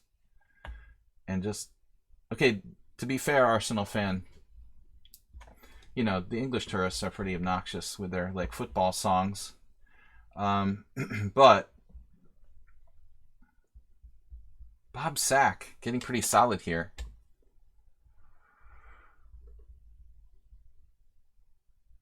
No, they're just people who like to talk really loud because they like to hear themselves talk. And yeah, they were probably like, what kind of audio recording? Very suspicious. There was an apartment I had in Budapest where previously, like 10 years ago, where I lived, and the English football tourists, football fans at night. I mean, I'm not even in England. I'm in Hungary, and like the chanting of football songs in the night would like keep me awake. There were so many English tourists. They were like on like bachelor parties and stuff. It was driving me crazy, dude. I thought it was my move. It was time to move out of there. But at least the English tourists kind of have a little bit of personality. The American ones are just kind of arrogant. Should have joined the parties. I mean, sometimes you gotta sleep. And when you have an apartment where it's like, you know, it's 3 o'clock in the morning and they're going down the street, like singing again, you're like, oh my God, not again. Ever since I became a serious chess player, I've been very noise sensitive. I was talking about that the other day. Before chess, I wasn't like that, but because of tournament conditions, you're trying to concentrate. You know, I've tried earplugs. It's useful. You can do the earplugs.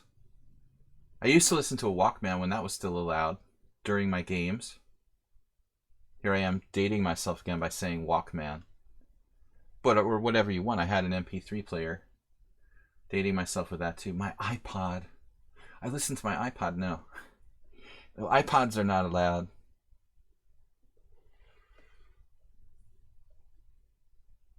Bob Sack, so solid. Bob is like Steinitz or something.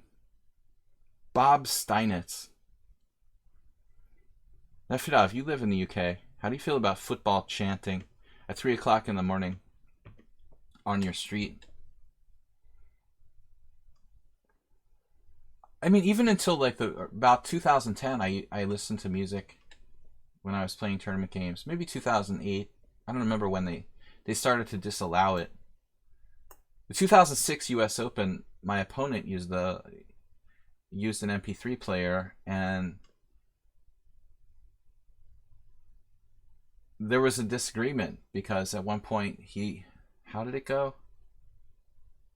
That was the last time I had one of my opponents probably listen to music while we were playing, 2006. So there was this argument. It was the U.S. Open, 2006 in Chicago. There was an argument where I touched the piece and I like quietly kind of said I adjust. It was still the opening of the game. It was pretty early. And I said it pretty quietly. And my opponent like just called me on touch move. He's like, you gotta move it. I was like, what are you talking about? I'm just adjusting the piece. And he was like, no, you like have to move it because you touched it. I was like, are you kidding me? Right? And so the arbiter came and we had an argument, like not a really heated argument, but we discussed it with the arbiter. And I said, look, you know, I mean, I said Jadoop, he didn't hear me because he's listening to his headset. And then the arbiter was like, yeah, I mean, you were listening to your headset. So he ruled in my favor. There was no way that this guy could claim that on this touch move, because really he was like listening to his headset. So the arbiter ruled, like, fortunately, the guy was trying to make me like lose a piece or something. It was really crazy.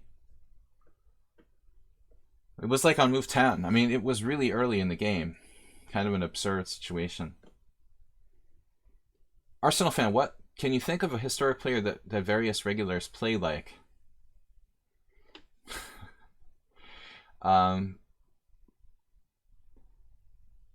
Wow. Nefedov says, what? I don't live close to those places. Do not watch football. You do not live in Budapest. Nefedov enjoyed his time in Budapest. We didn't hear any football chants, though, when I was with Pavel. Okay, Bob is getting ground down. Zen chess is like Nimzo. Nimzo didn't play the Najdorf.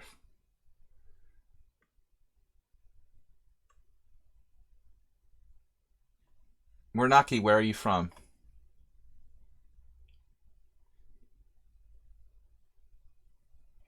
Brian Warnock.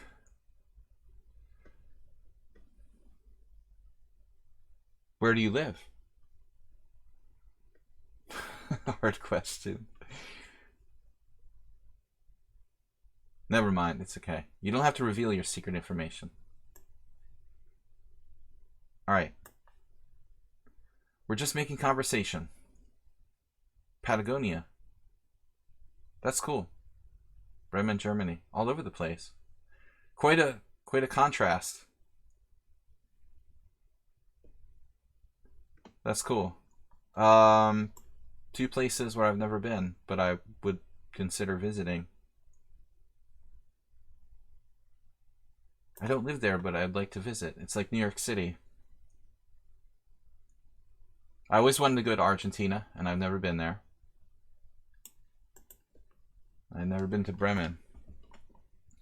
Okay. Anyways, it's always interesting to get some feeling of community from our viewers. Bob is getting more and more Steinitz like every day.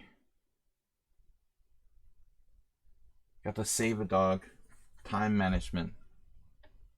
Bob, are you good with increment? Yeah, Patagonia must be cool. Take an icebreaker to Antarctica.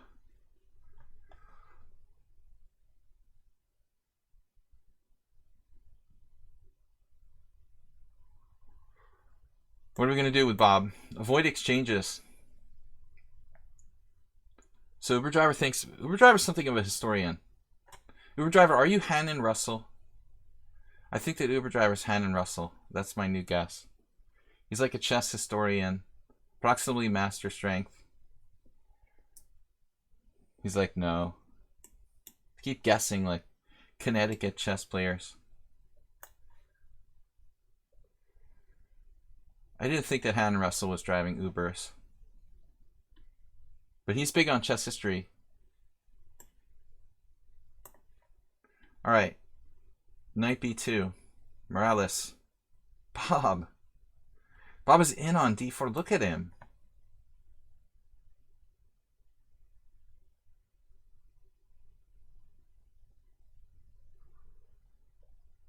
Are you in the cannabis industry, Uber Driver?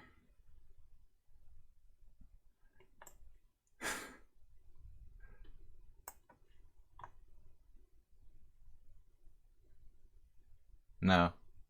It's like 10 questions. Bob's sacrificing a pawn now. Wow. Look at this. Lively, Bob.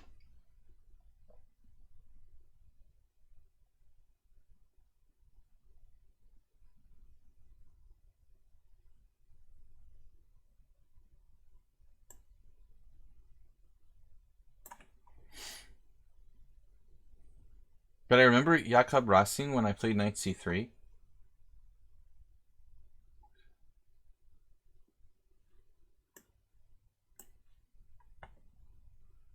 Alright, that's a good clue.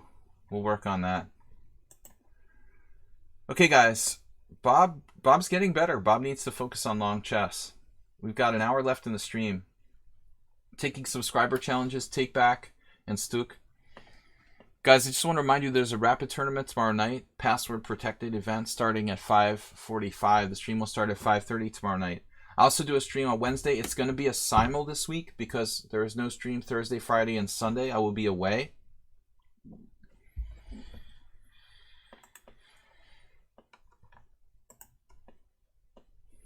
Keep focusing on long chess, Bob. It's good for your game.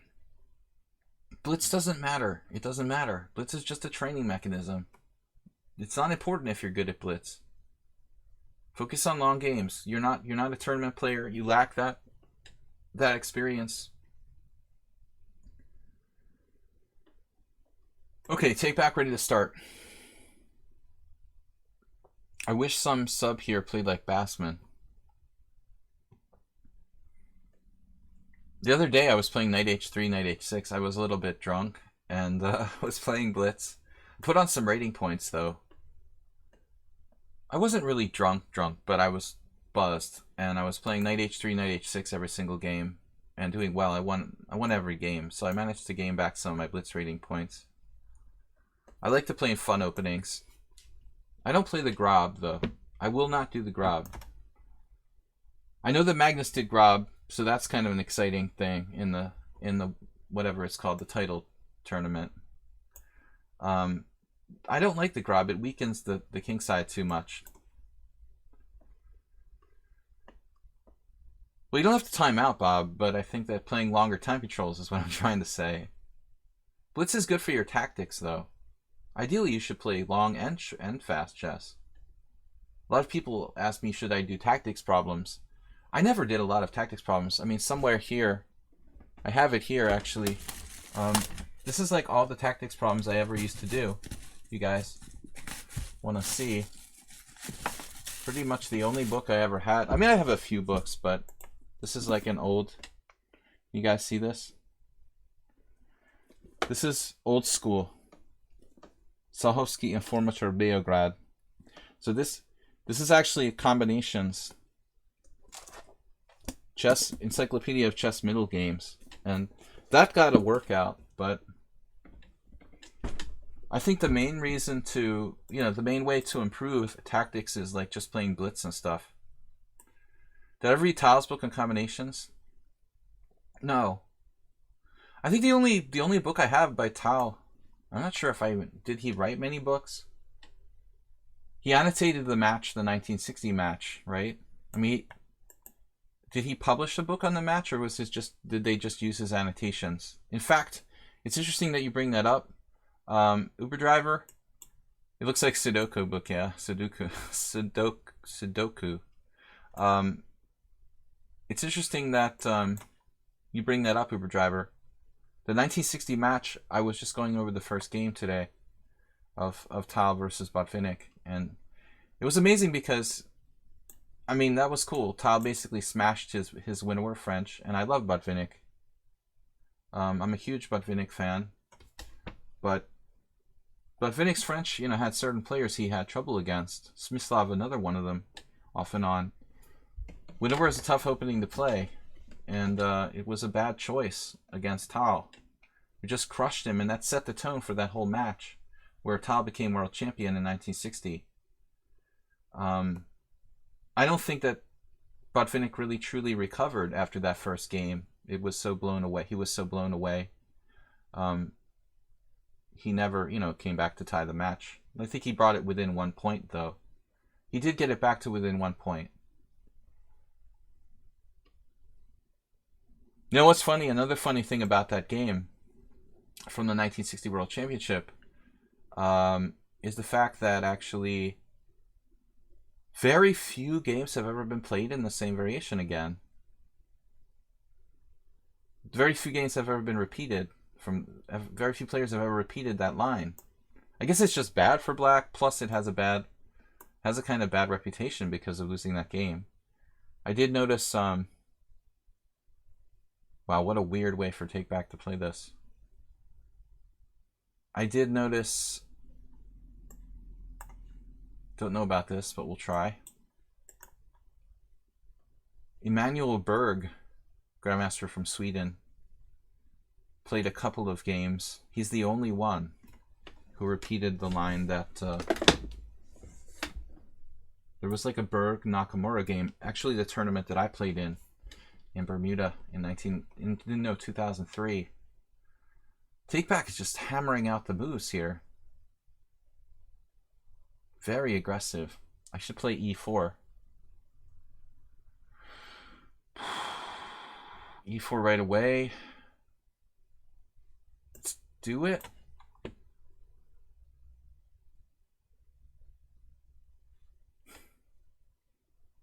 John Mack 11. Of course, that's the basis for the name. I like Sparkle Horse, so it was a random choice at the time. You know, it's not like my biggest favorite artist in the world, but when I was creating this account on lichess, I was listening to a lot of Sparkle Horse, so I just thought I'd randomly choose that. It's not because I like ponies. We do joke around about that, though. Okay, so what are we going to do now? We got a little bit of an issue here.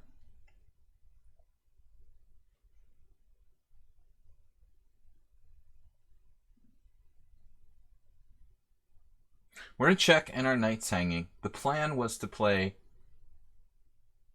Originally the plan was to play queen e2, but then I saw rook e8 and I got a little bit scared because rook e8... Knight takes e4 and he can play queen d8 or something like that, and I might be losing a piece. So ironically, I think I'm going to have to play this as a sort of like temporary sacrifice of a pawn or whatever. I'm not even sacrificing a pawn, actually. I think that I have a decent position here. But Take Back's a good player. It turns out it's the only move. My original plan was queen e2, Bob. We had to recalculate. All right. Knight f5. Let's just castle. I'm thinking about like taking on d4 now. Queen d2. I don't know if this is a useful move or not. Not really sure. I am not castling queenside. That is not an option. There's a vacuum on the queenside.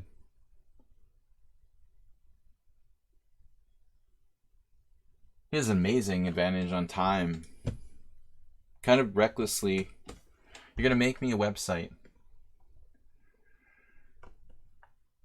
Pornographic or non-pornographic?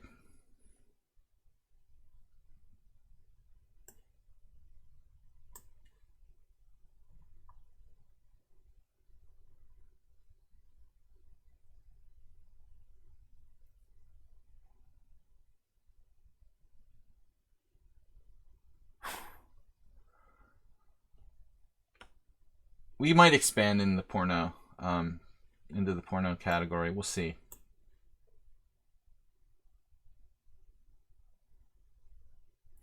Arsenal fan, I wish I had more time. Yeah, but you might be right, though. I wasn't 100% super thrilled about this. But I'm liking it more and more. We are up a pawn here. But I feel like grabbing that pawn is a bit materialistic. Might be the only way to go, though. Rook e1, queen d7 gives him time to kind of recover.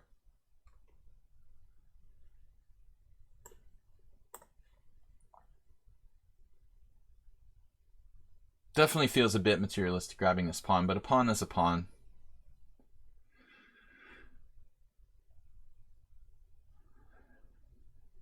It's like we were joking about this kind of loser guy, this actor, Dustin Diamond, who was briefly interested in chess.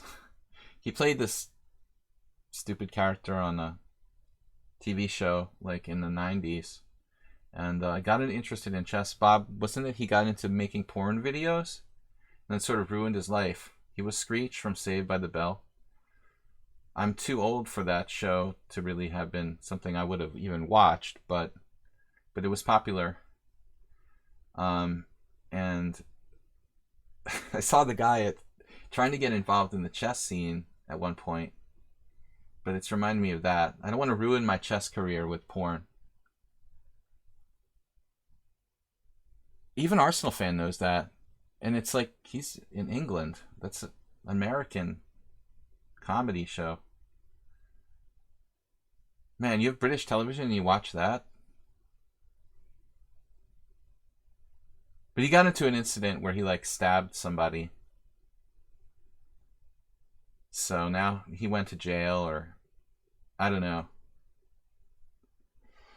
He just gets more and more dubious. First there was the porn, and then I remember in 2001 at the U.S. Open, he was like an honored guest at the U.S. Open chess tournament. They were trying to get him involved and use his name to popularize chess. It's like, so he plays a character who's like a complete loser in a TV show, and now you want to use that character, to promote chess in the United States. That doesn't seem like a good idea.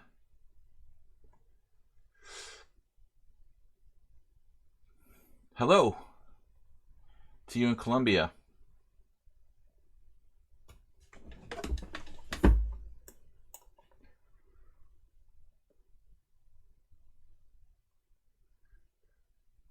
He's gonna run for president. He might as well, man. He's nothing to lose. All right, nothing to lose.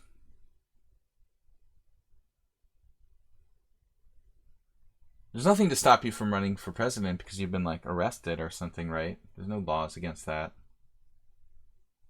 You have to be an American, a naturalized, what is it? You have to be an American born. Like Arnold Schwarzenegger couldn't be president because he was born in another country. But that's the only thing. Is it true you have to bring your pieces to tournaments in the U.S.? For the most part, that's true, Fuchsia. There are a handful of tournaments where you don't, probably. Can felons run? It's a good question, Bob. You also have to be 32 years old, 35 years old. There's like an age requirement, according to Chess is Love. Did you just arrive? Did you just arrive there, Chess Love? All right, I'm about to lose on time.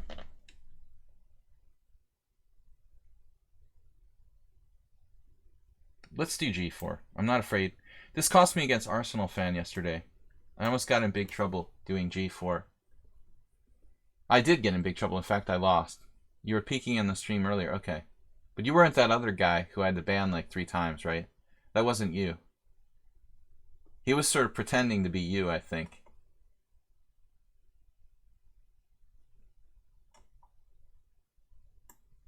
You never know what you're going to get.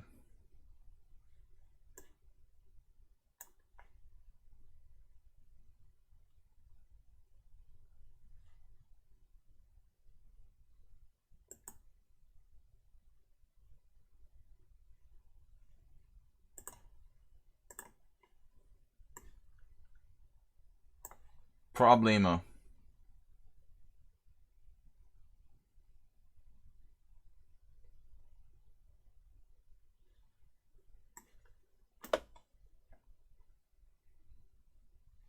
Well, Arnie liked to eat, Uber driver.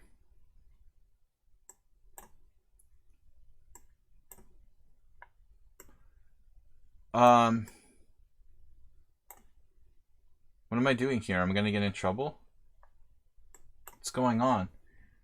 Wow, take back.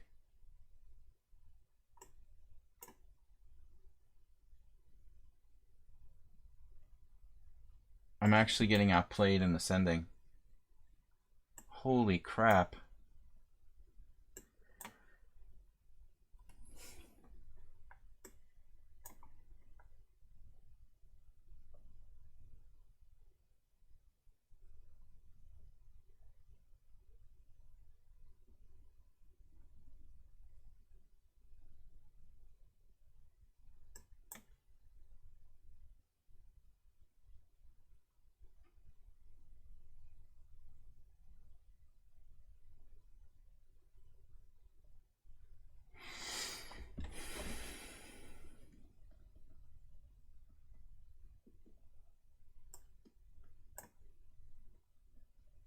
I count 6 till promotion. 1, 2, 3, 4, 5, 6.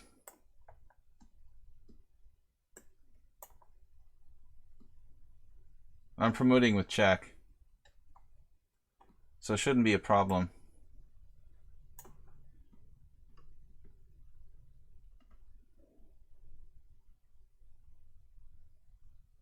Really massive effort by a take back to almost save this. Got it under control.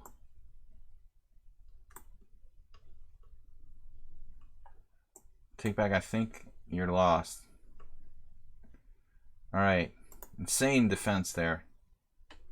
Nice job. So Stuk is up next. Another subscriber.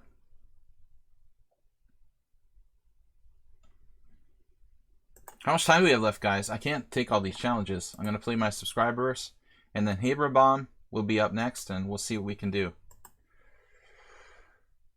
Nicolas, a sub? Not as far as I know, Bob. So, Fuchsia, you asked earlier about bringing your pieces to tournaments. I told you my funny story about Kamsky with that, right? How, like, the one time when I played with Gata, it was at Foxwoods, this casino tournament. And,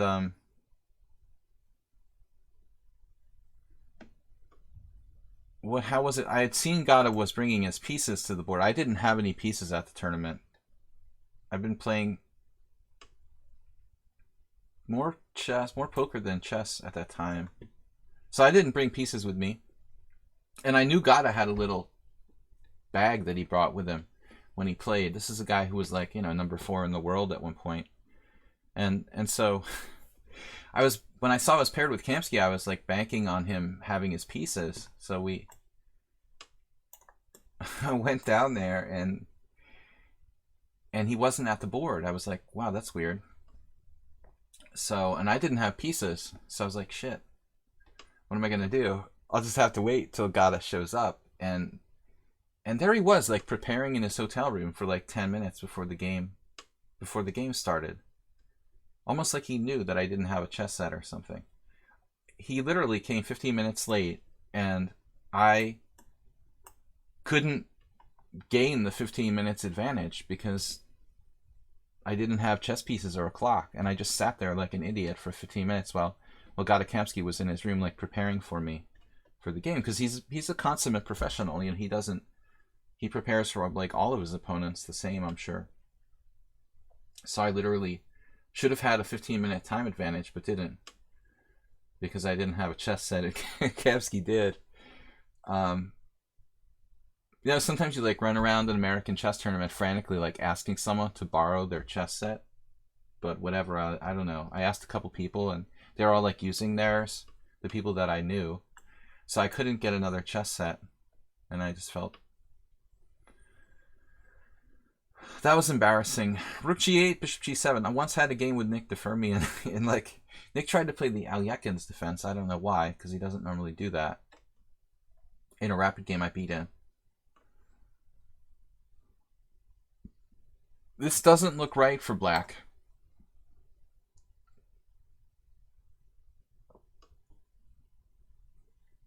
Knight takes c3 is not a good move. You're supposed to play bishop g7. No, sorry, knight b6. Bishop g7. Knight b6 is basically forced. If it wasn't for rook g8, he'd have a good game right now, I guess. Is any of your subs fond of the Dutch? We don't have too many people here that I know of that are playing the Dutch. Ever run around the tournament hall in a quest to find an extra queen? No, because like the standard rule is that you can like use an upside down rook. I mean, I don't know if that's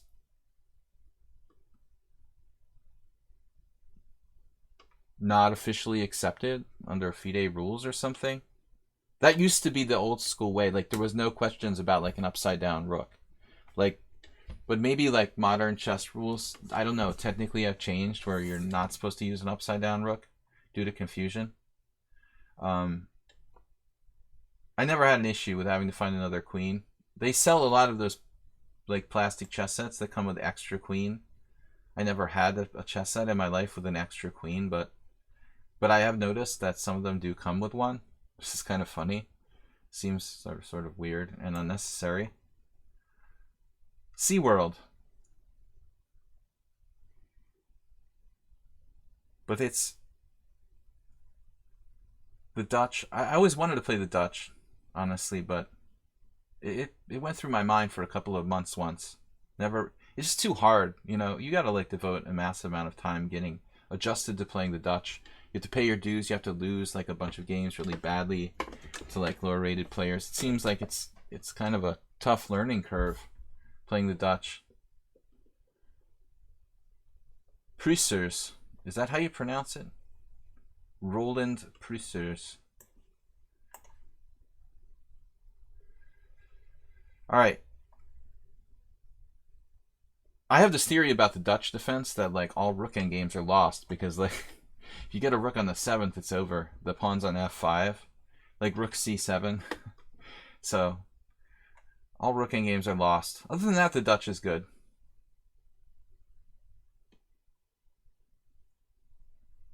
I don't think the Dutch is that bad. You know, it's not that bad.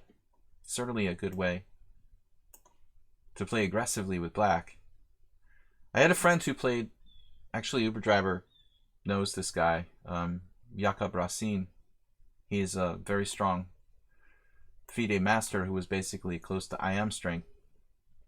And his repertoire was, I guess I should play bishop e6 there.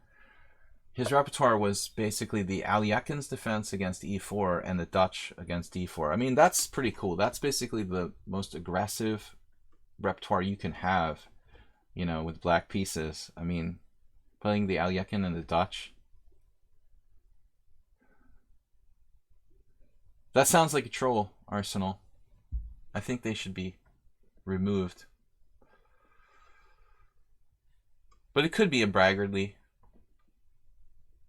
handle too.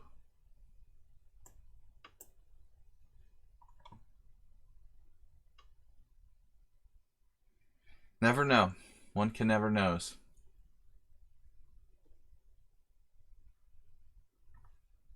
I don't know what Infinite Flash Chess plays. He never comes to our stream very much, so we don't really know what he plays. He might play tic-tac-toe. I'm not really sure, but if he wants a match of tic-tac-toe, we can arrange one with ALEXA.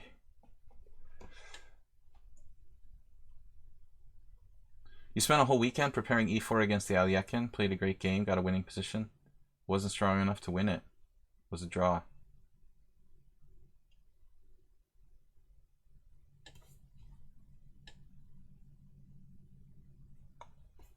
Uber driver.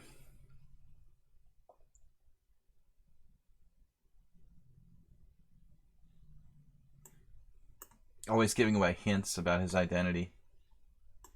He's an identity thief. I'm a car thief. Oops, what did I do? Alright. Watch too much TV.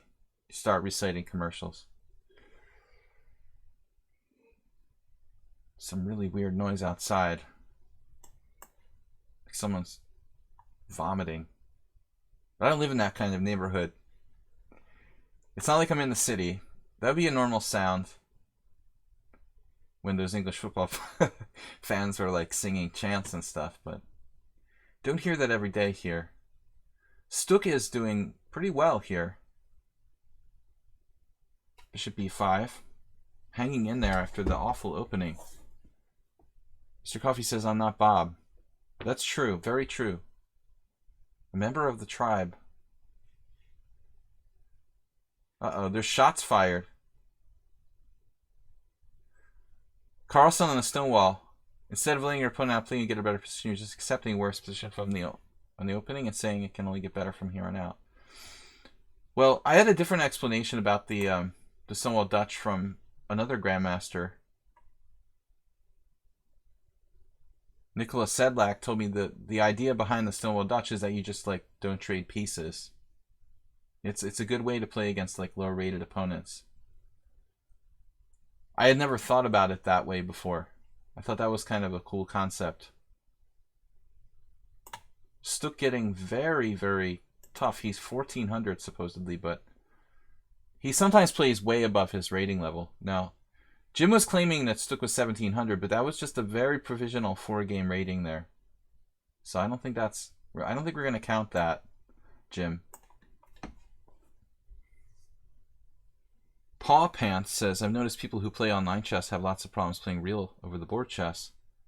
Well, yeah, I mean, I think there's a big difference between 2-dimensional and 3-dimensional vision of the board. I mean, I've played both pretty much most of my chess career.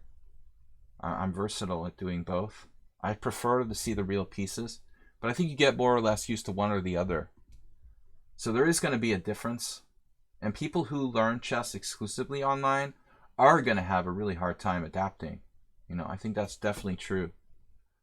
The Stonewall, but the Leningrad is a C without a bottom. I feel like the Leningrad is the best shot, you know. At least it's kind of similar to the King's Indian. Stonewall is just kind of hard for me to stomach. Insipidly closed.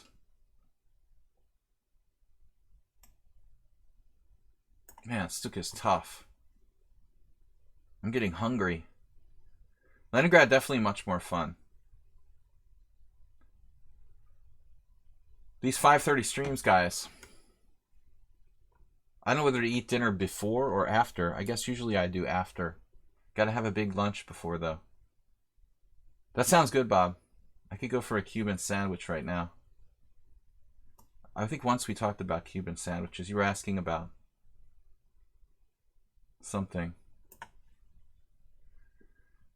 Alright. But I don't like to eat. Last time I ate before the stream, it was a disaster. I was like sleepy. You mentioned Dominican food. Okay. Yeah, there's lots of places in Boston that specialize. I used to live in Jamaica Plain, a neighborhood of Boston, where there's a lot of Hispanic people. There was all kinds of interesting restaurants. I don't know about Dominican specifically. I mean, maybe. We definitely had Cuban.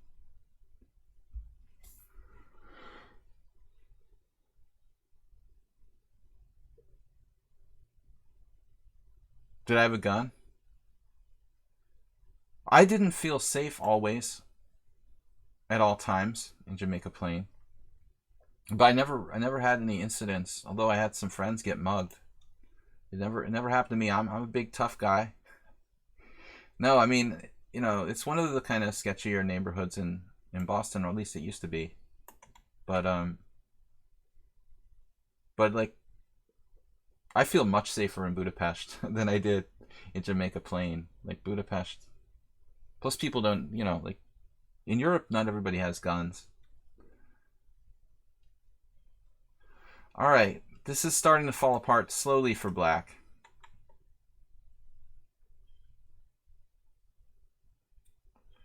Well, I don't think the Uber driver's trying to be racist. He's from the region, Arsenal, and he knows that that neighborhood is notoriously dangerous. Well, at least it was. I mean, it still is. He's a local. We lost a lot of challenges. I don't know where they all went. Budapest, you get cursed in Hungarian. I can do that. We lost a million challenges. Where did they all go? So, guys, we have Haberbaum. I must have been disconnected, or maybe Magnus makes it look so easy. All right. Uber driver, you never lived near Jamaica Plain, did you? You didn't live in, what I want to say. You were born in Dorchester.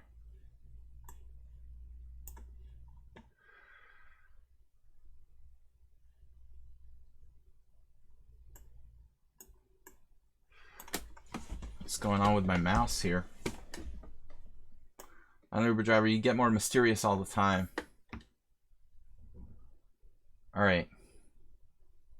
There was a huge fire in Dorchester like last week. Like an 11 alarm fire or something.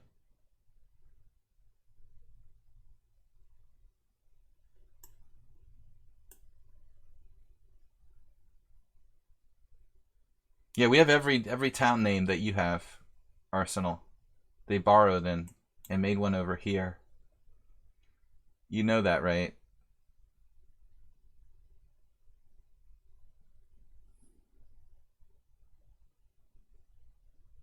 We stole all your town names.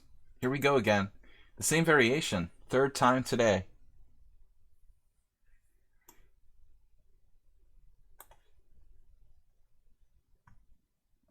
Should I visit the Buddha Castle?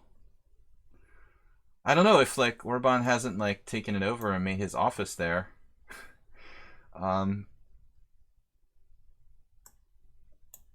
It's definitely like something to see if you go to Budapest. I mean, it's one of the more famous, beautiful tourist destinations. Queen b6 is a totally new move. I've never seen anyone dare such a thing.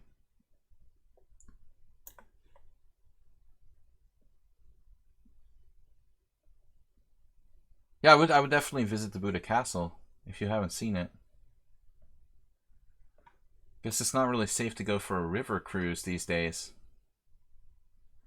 There was a terrible incident this summer with a tourist boat like colliding with another boat, and a bunch of South Korean people died.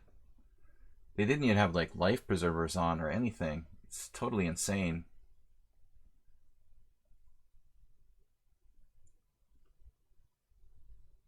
I don't know, Queen b6 is such a bizarre move. Bishop takes f7 check, Queen c4.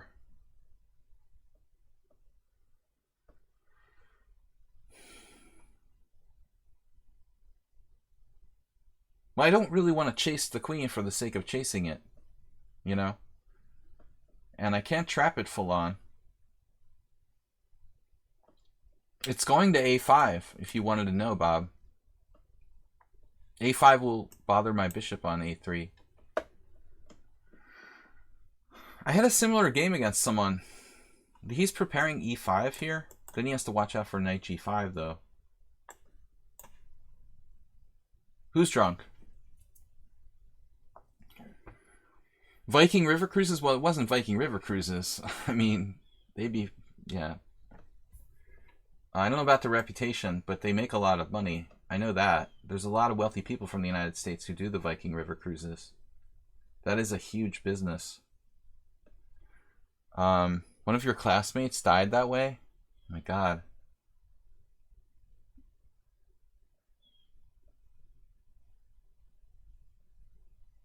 It was a Viking responsible for overtaking the smaller vessel. That's weird. Seriously?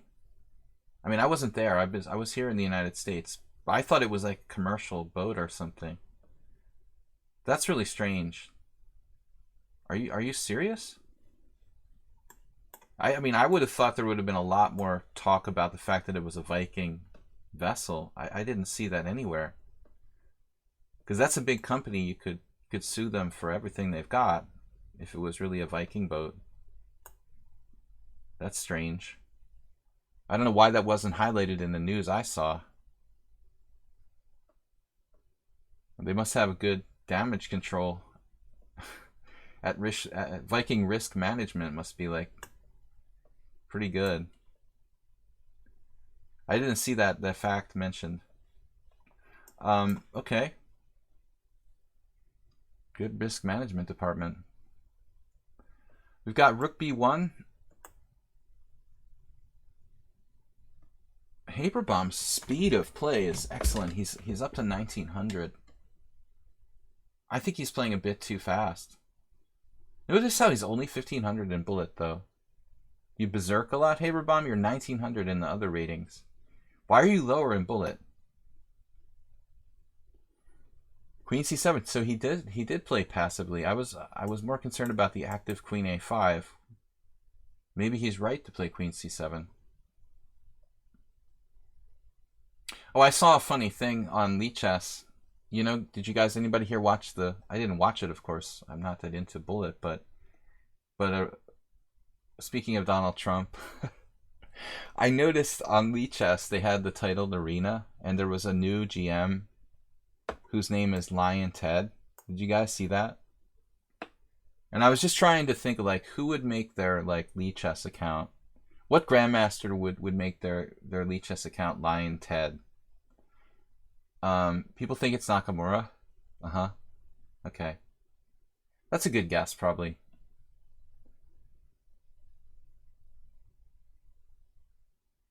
It's obviously, you know, it's Donald Trump's name for Ted Cruz, right? I mean, it must be kind of a politically minded player to make that account. But I thought it was funny. I thought it was something like Larry Christensen would do, but Larry's kind of getting older now. I'm not sure if he can still play 2900 in Bullet. He was a great Bullet player. Probably 15 years ago he could have been that account, but he's probably too old now. I just thought it was a name that an older player would be more likely to make up, you know?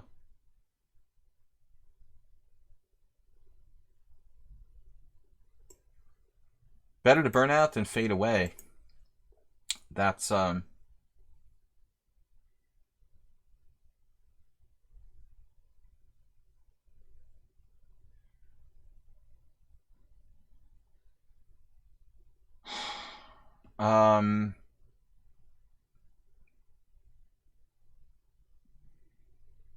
it is Neil Young. Okay. I love Neil Young, but I wasn't sure if he did the original.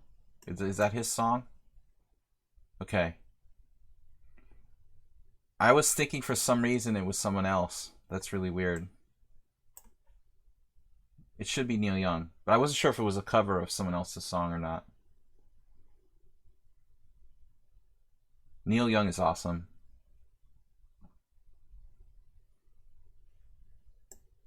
Yeah, I mean, Lion Ted has to be like a player who has, like, is fairly young and has played on lichess before.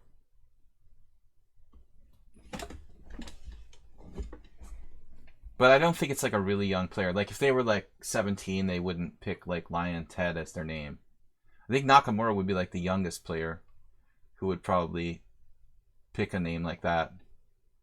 I would actually suspect someone older. It has to be an American because it's calling itself Lion Ted. That's not relevant. I mean, Donald Trump is relevant to Europeans, but Ted Cruz is not relevant. Haberbomb just lost his mind. Okay, he forgot my rook is like protected twice. Anyway, well, Nakamura. Yeah, that's true. It can't really be. It's probably is. I mean, it's the best guess. The age is probably right. You know, at Hikaru's age, politics are relevant, and he is American. All right, so we've got 7:41. Time for another game or two. Cinderella Complex waited a long time from Lithuania. Let's play them. Night Eagle. Night Eagle's a subscriber or not? Not, right?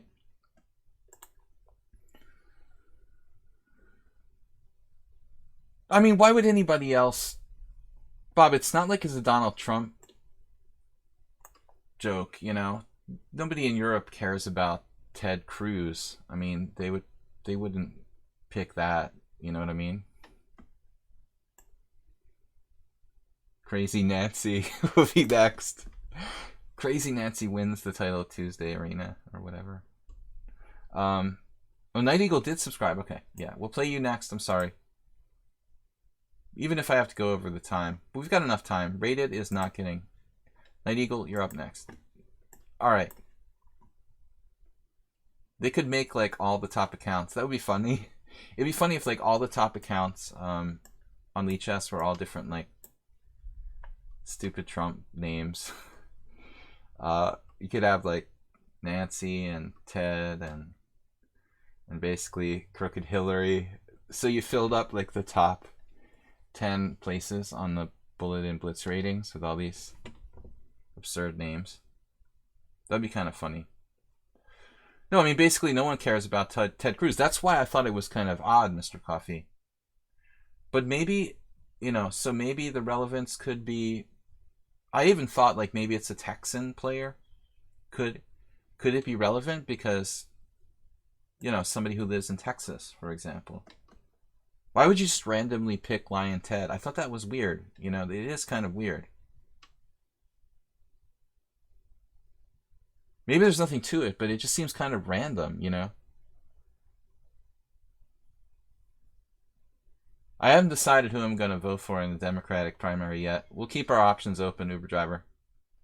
I don't really like anybody better. I don't really have a choice yet.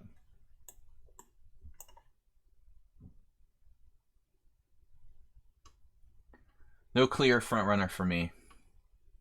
Anybody but Trump. I'm kind of in that camp politically.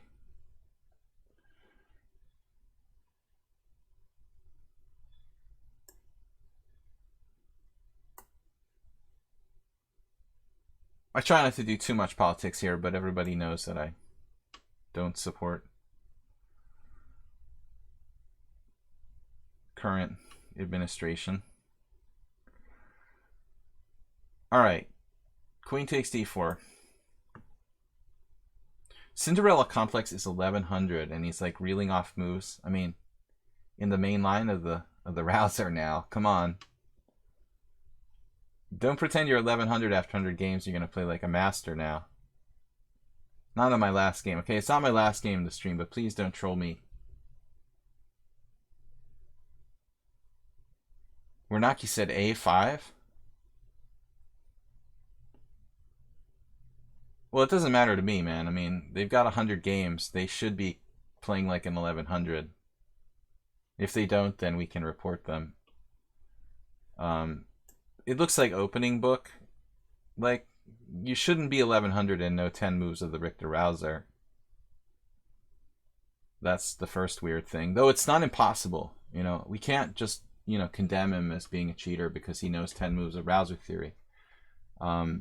There has to be, like, more evidence. But so far, people who are, like, 1100 don't, know 10 moves of mainline theory generally. This is not my last game. I've got to play one more game against our subscriber, Night Eagle. Bishop c4.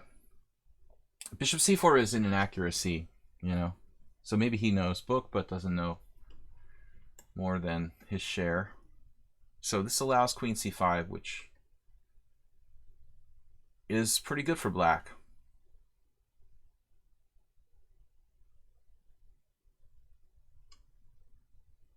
Hey, when I was 1100, you knew 30 moves of mainline Najdorf theory? Yeah, that's what I'm saying. We can't we can't go on just that. But that's pretty amazing, Sleman. I think you're a little sick with the opening knowledge, dude. Or you're not exaggerating. You're not exaggerating at all. Bishop d5 is a good move, though. Uh-oh, we could be in trouble here. I'm getting scared now.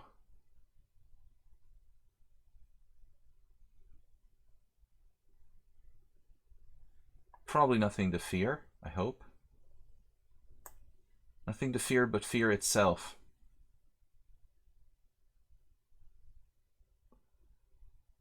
Yeah, he dropped a piece.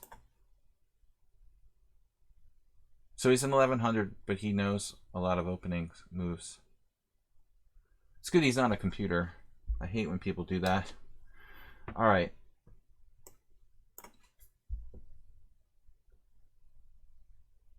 Basically, bishop c4 is a mistake in a book position. Though I don't think this is a great line for white. Playing bishop takes f6. The best move is f4. And another good move is bishop d2 for white here. You have the choice between two good moves in that position, maybe more.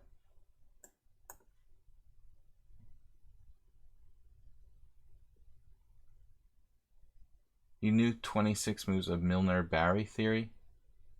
For what color?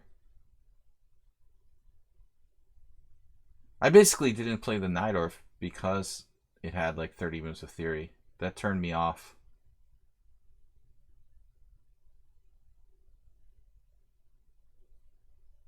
I mean, I was around 1300, 1400 when I considered playing the Najdorf, and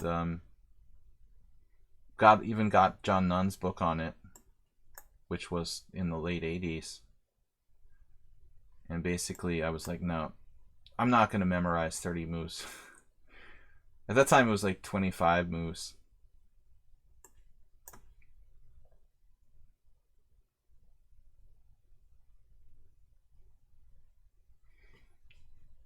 I don't know, it sounds like some sort of Cinderella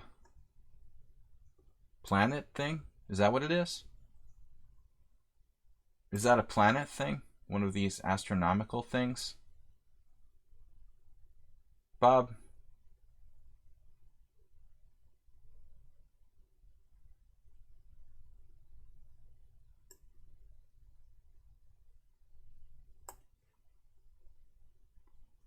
Isn't there like a... I'm thinking Goldilocks. Alright.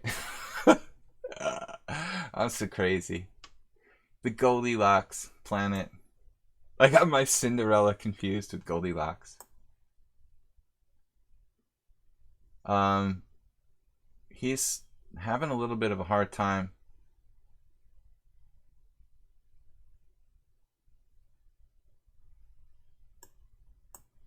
His king feeling a little bit uncomfortable. Oxygen. He needs an oxygen tank. There's a slight problem. Don't give me any moves, okay? Just think it. Don't say it. I don't need any help. I had a really nice game earlier today. Wernaki's saying A5 again. He's obsessed with A5.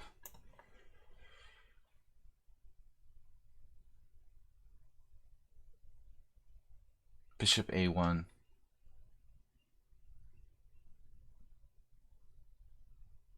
Okay, guys, last game will be against... I'd love to play Bissonnette, but I don't have time. I'm going to have to decline that challenge. Maybe another time. Night Eagle's a subscriber, so I'm going to take his challenge. Last game for today. And then we're going to have a tournament tomorrow night. Rapid Chess, 7+3. Password protected. We'll hand out the password right before the tournament starts. It's not really mated to, is it? He can escape with Bishop A4. Is there a mate there? I think he can play Bishop A4, some move of that kind. It's not. There's not actually a mate here.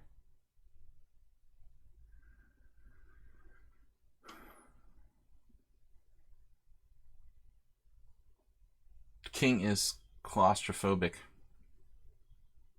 Best game for last, right? I hope so.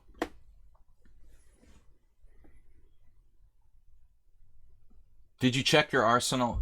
Check your arsenal. Did you check your opening name with Fuchsia? She's a resident random opening name expert.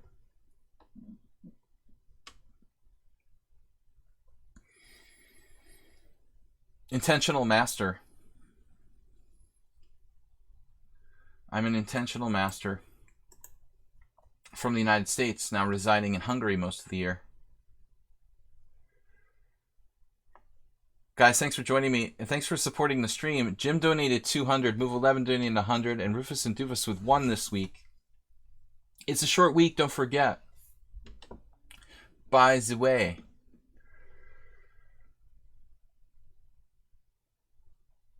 How do I get mate here? I don't get mate, right? It's going to take forever to finish him off.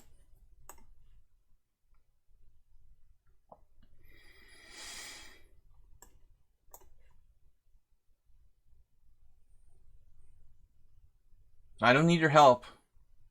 Don't give me moves, guys. Oh, I could have won a rook? What? Don't give me any hints. I'm having hallucinations now. It's so tedious.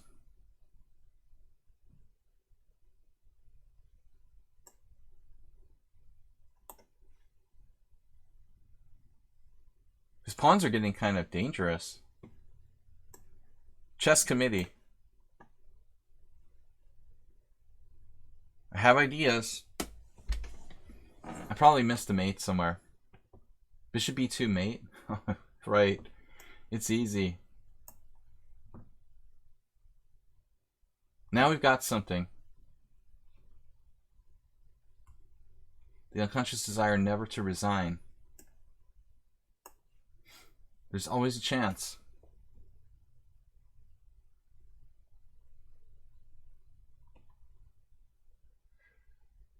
Cinderella burned at the stake in this game. Okay. Last game against Knight Eagle. Everything is nothing. Uh-oh. Strong player, but I've got no time for that. So Knight Eagle is a subscriber. This is our last game, guys. We've got to go. Knight Eagle, thank you for being a subscriber. Thanks to Anonymous Gifter for gifting the subs. I didn't get your A5 triple exclam move. When I played Queen A5, you wanted to play A5 there? For real? Knight Eagle. G5. What is that called, Fuchsia?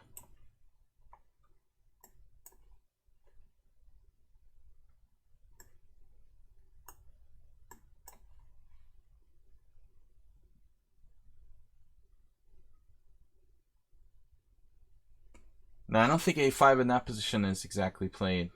It is used in similar lines, but not with the rouser. Never seen A5 in a rouser, really. Maybe in the accelerated dragon.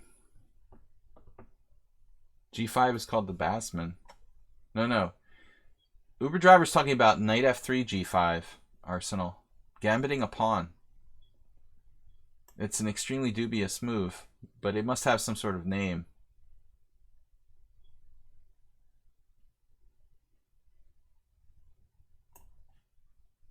I mean, I've seen it with white. Like, how do they do it? Like, D4, knight F6, G4, right? Basically the same kind of thing. Knight F3, G5. Sacrificing a pawn to get the knight off sides. Knight Eagle with the King's Indian attack. I've tried every move here. Like, basically, Rook B8. That doesn't work out. So I just eventually play E6. I'm even willing to lose the tempo. I worked with the late Mark Dvoretsky on this opening, and Mark agreed that it's even reasonable to sacrifice a whole move. If white plays C3, then I can play E5. This is referred to as, this type of setup here is referred to as like Petrosian formation. Petrosian. My Armenian pronunciations are always bad. I just can't bring myself to say it correctly. Alright. 97. You read this article? His article, Dvoretsky?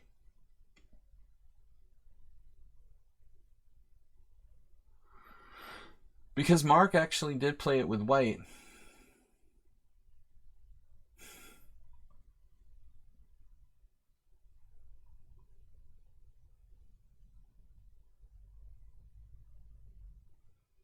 Yeah, I remember him discussing it in terms. We were looking at how to play against the King's Indian attack, actually.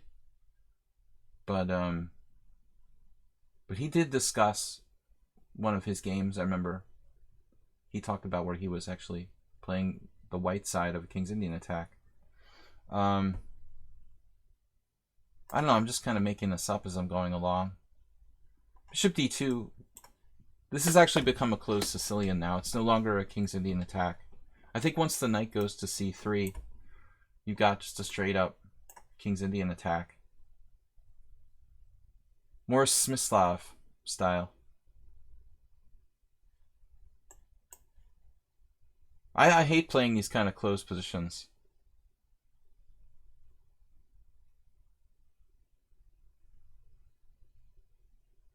In Blitz, anyway. Like, I'm okay with it. I'm not crazy about playing this close Sicilians in general, but I don't like playing them in Blitz. Because there's so many pawns on the board, it just drags on, and then you don't seem like you have enough time to really play a strategic game. Aeroplane.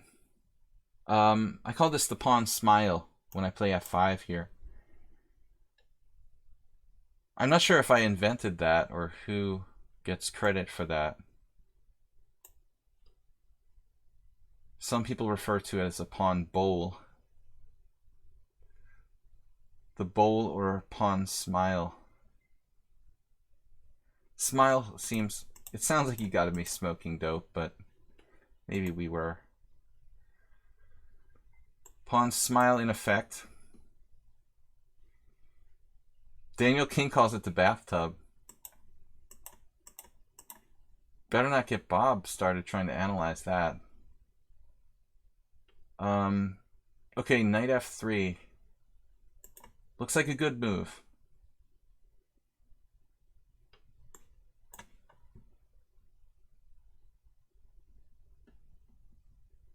When you say dope, do you mean heroin?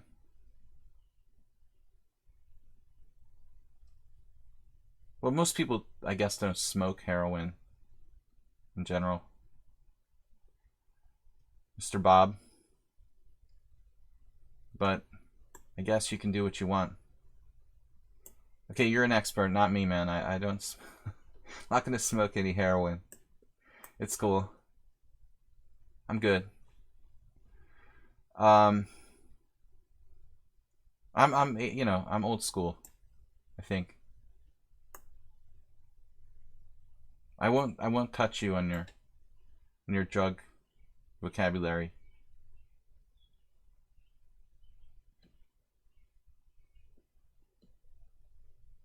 Hard to believe you do any drugs at all. Always seem very rational to me, Mr. Bob. Alright. This bishop c3, what a strange idea. I guess I should play e5. Change the structure. Not something I would normally consider, but actually I think keeping this piece to defend my king side. Scaring me, Bob.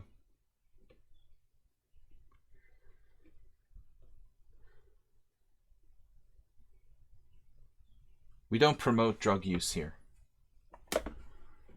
Alright.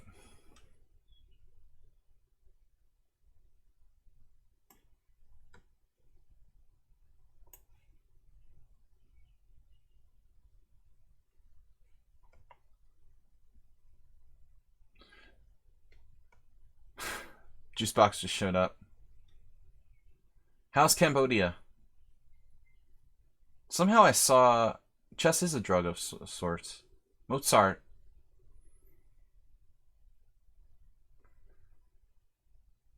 Yeah, and I think that chess players are generally addictive types. Very often.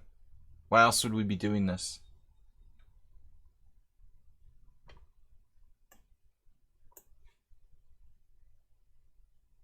See, this is why I don't like to play the closed Sicilian in Blitz.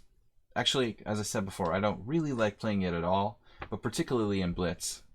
I mean, it's just hard to play a strategic game when you have like 5 minutes or less. In my opinion, tactics are easy. You know, I can do tactics quickly, but you're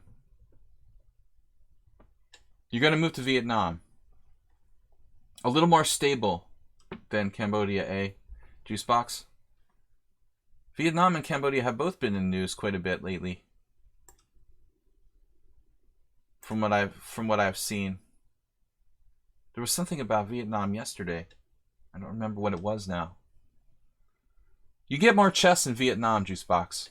Very much growing the Vietnamese chess scene.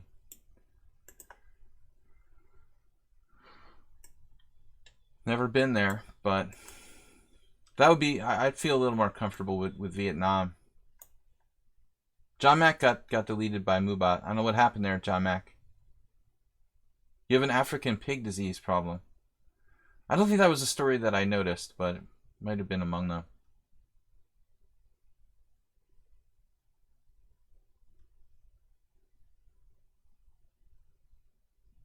I did notice something recently about how hard it was to get like a rabies vaccination. An article about that. Someone having like gotten bit by a wild dog. Not wild dog, but you know, a feral dog. And that we had this discussion like a couple weeks ago. Like it's really expensive, right? To find like a doctor to get you like a rabies vaccination. Might have been Thailand. Okay. Yeah, there was an issue with someone in Thailand. But I thought it was like about Cambodia too. Anyway, we're all over the place. We're all over the place conversationally here. The stream is just wrapping up, guys.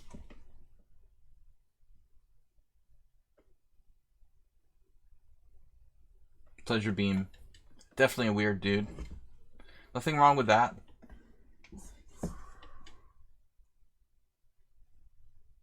I'm just incrementally trying to improve my position.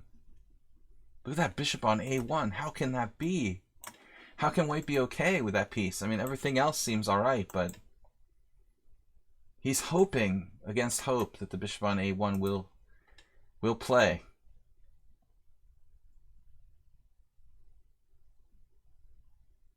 I'm so close to g5, but it's kind of crazy to even consider it, isn't it? It's martini time for me. I guess h3 is hanging. I guess we should just go for it.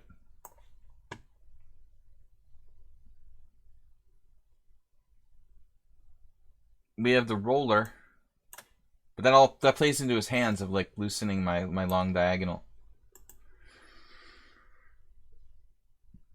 Yeah, bishop takes looks forced. If I play d5, then my pawn structure gets kind of dubious. Bishop h3 is hanging. But again, I'm playing into his hands here, it appears.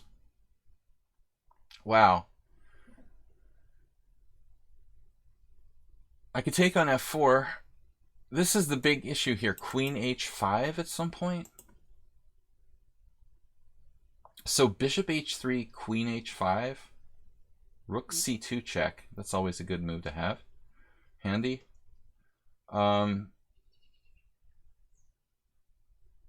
Or I could just take on f4 first. I don't know what that does. Does that help me in some way? I can play d5, but then bishop g2, and he protects everything.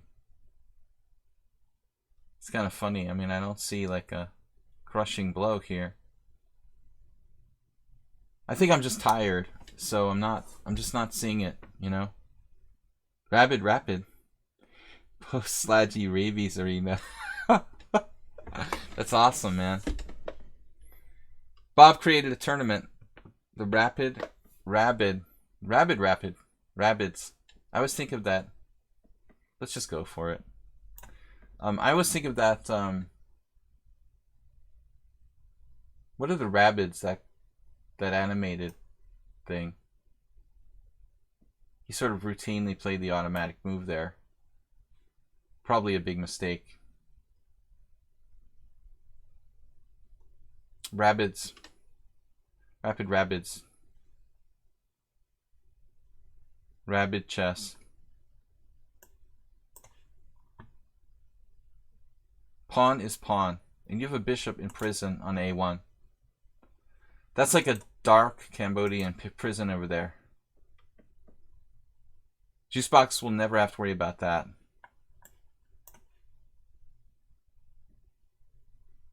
h5. It's all about getting another square for my bishop arsenal. We're going to get it out into the game with bishop h6. But I think he missed the boat. Maybe he had queen h5 when I took on h3 with some sort of vague threats. That bishop it's in solitary confinement. So Mozart thinks that bishop g4, bishop g6 check, king g8, and the queen is trapped. Yee. That might be true. Bishop h3, queen h5, bishop g6 check. I didn't calculate that far, obviously. So, and the queen is just trapped.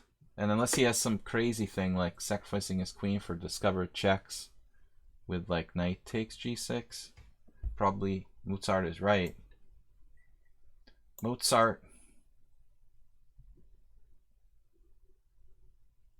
is likely correct. Okay, so he's still hanging on, but the thing is that bishop, man. I mean, everything else being equal, that's like crushing for white, really. I guess I can just take. Kind of weakens my structure. This is a debatable move, isn't it?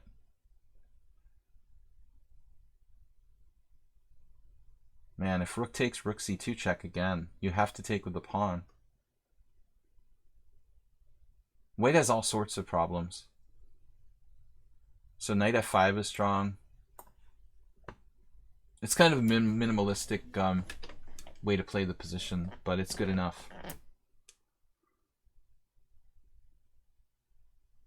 I took advice from the chat. Shameful. I took advice from the chat? No. What are you talking about? I was just talking about a variation that didn't happen. It's not the same as taking advice. How dare you accuse me? A deaf person called me yesterday on Facebook. Okay.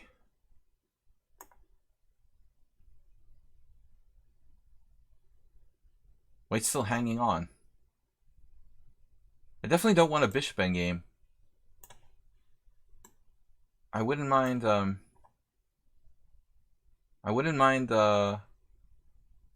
at that bishop coming back to life. I said I don't want a bishop endgame. I did say that, right? Look at white surviving here.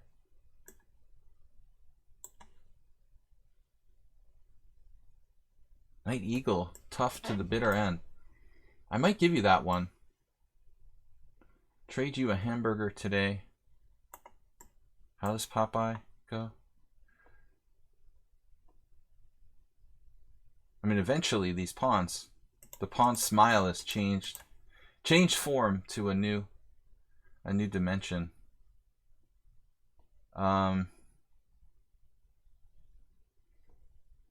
Bishop d6.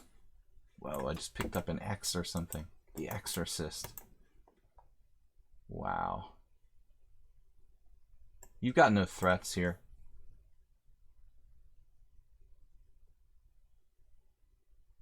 How's the king and pawn in game?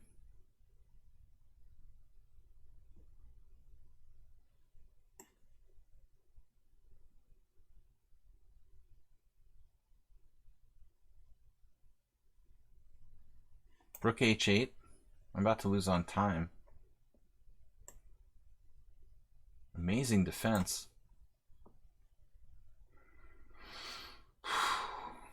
Knight Eagle, 1700. Wow. It's like a defensive genius.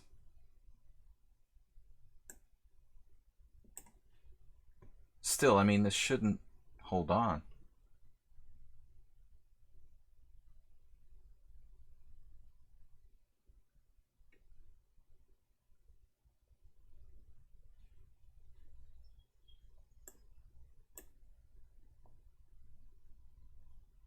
He's got more time than me.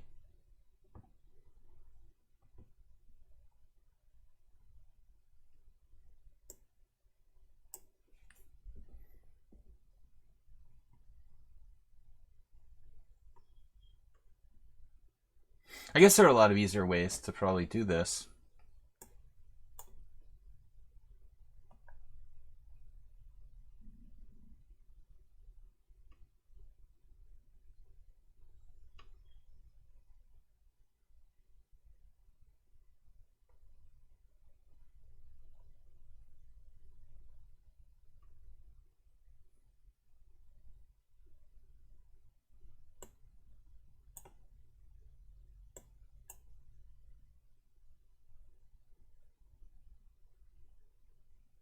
Nice active defense.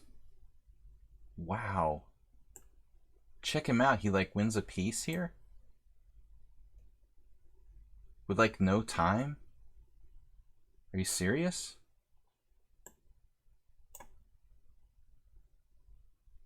He's 1700. Damn, dude. Finally blundered. Still not an easy. Well, now it's easy. You could have taken on f5. Wow, good fight. That was really tough right until the end. I mean, you put up amazing resistance. It looked like it should just be over, but man, a4 check. Check this out. I mean, just when you think the game is over, he has this move. A4 check. King A4. Check this out. Rook A2 check. What am I supposed to do? I'm supposed to play King B3 here, apparently. And I'm still better. But there's like no way I'm going to find that, you know, with my flag hanging. Play the safe-looking move. Here I almost dropped a piece with King C6. Rook D5. And now apparently it's equal. You could have just taken an F5 and you're better. Even though the material is equal, you're probably winning 2 pawns. Man, that was insane. What a defense. Anyway, I've got to go, guys. Thank you for your challenges. Next stream is a password protected rapid tournament. We will hand out the passwords to the respected viewers and subscribers tomorrow right before the event. Stream starts at 5:30 p.m. Eastern Time. Tournament starts at 5:45 p.m. Eastern Time. Thank you guys, Anita, Night Eagle Chess, Bob, Juicebox, all of you who subscribed and supported the stream. Thank you for supporting the stream. Again, only 3 streams this week, Monday, Tuesday, and Wednesday. And we are doing a simul on Wednesday. Very unusual event, but since there's no stream on Thursday, Friday, and Sunday, we're going to do a simul on Wednesday with 25 players. Yes, Wednesday simul, 5:30. Tomorrow night is rapid chess. It's going to be a weird simul. No, it's going to be weird. Bye-bye. Yes. All right, that was weird, and this is weird, and we're going to go. So thanks everybody for watching. It was my pleasure. Good games today. Normal simul. Weird players. We'll see you guys later. Yeah, that's it. Three streams this week only. So please support the stream. Don't forget to subscribe. And we'll see you later. Bye from the Ponda. Enjoy your martinis. Beer in this case. I think we're out of martini. Just beer. We'll see you guys later. Take care. Bye-bye.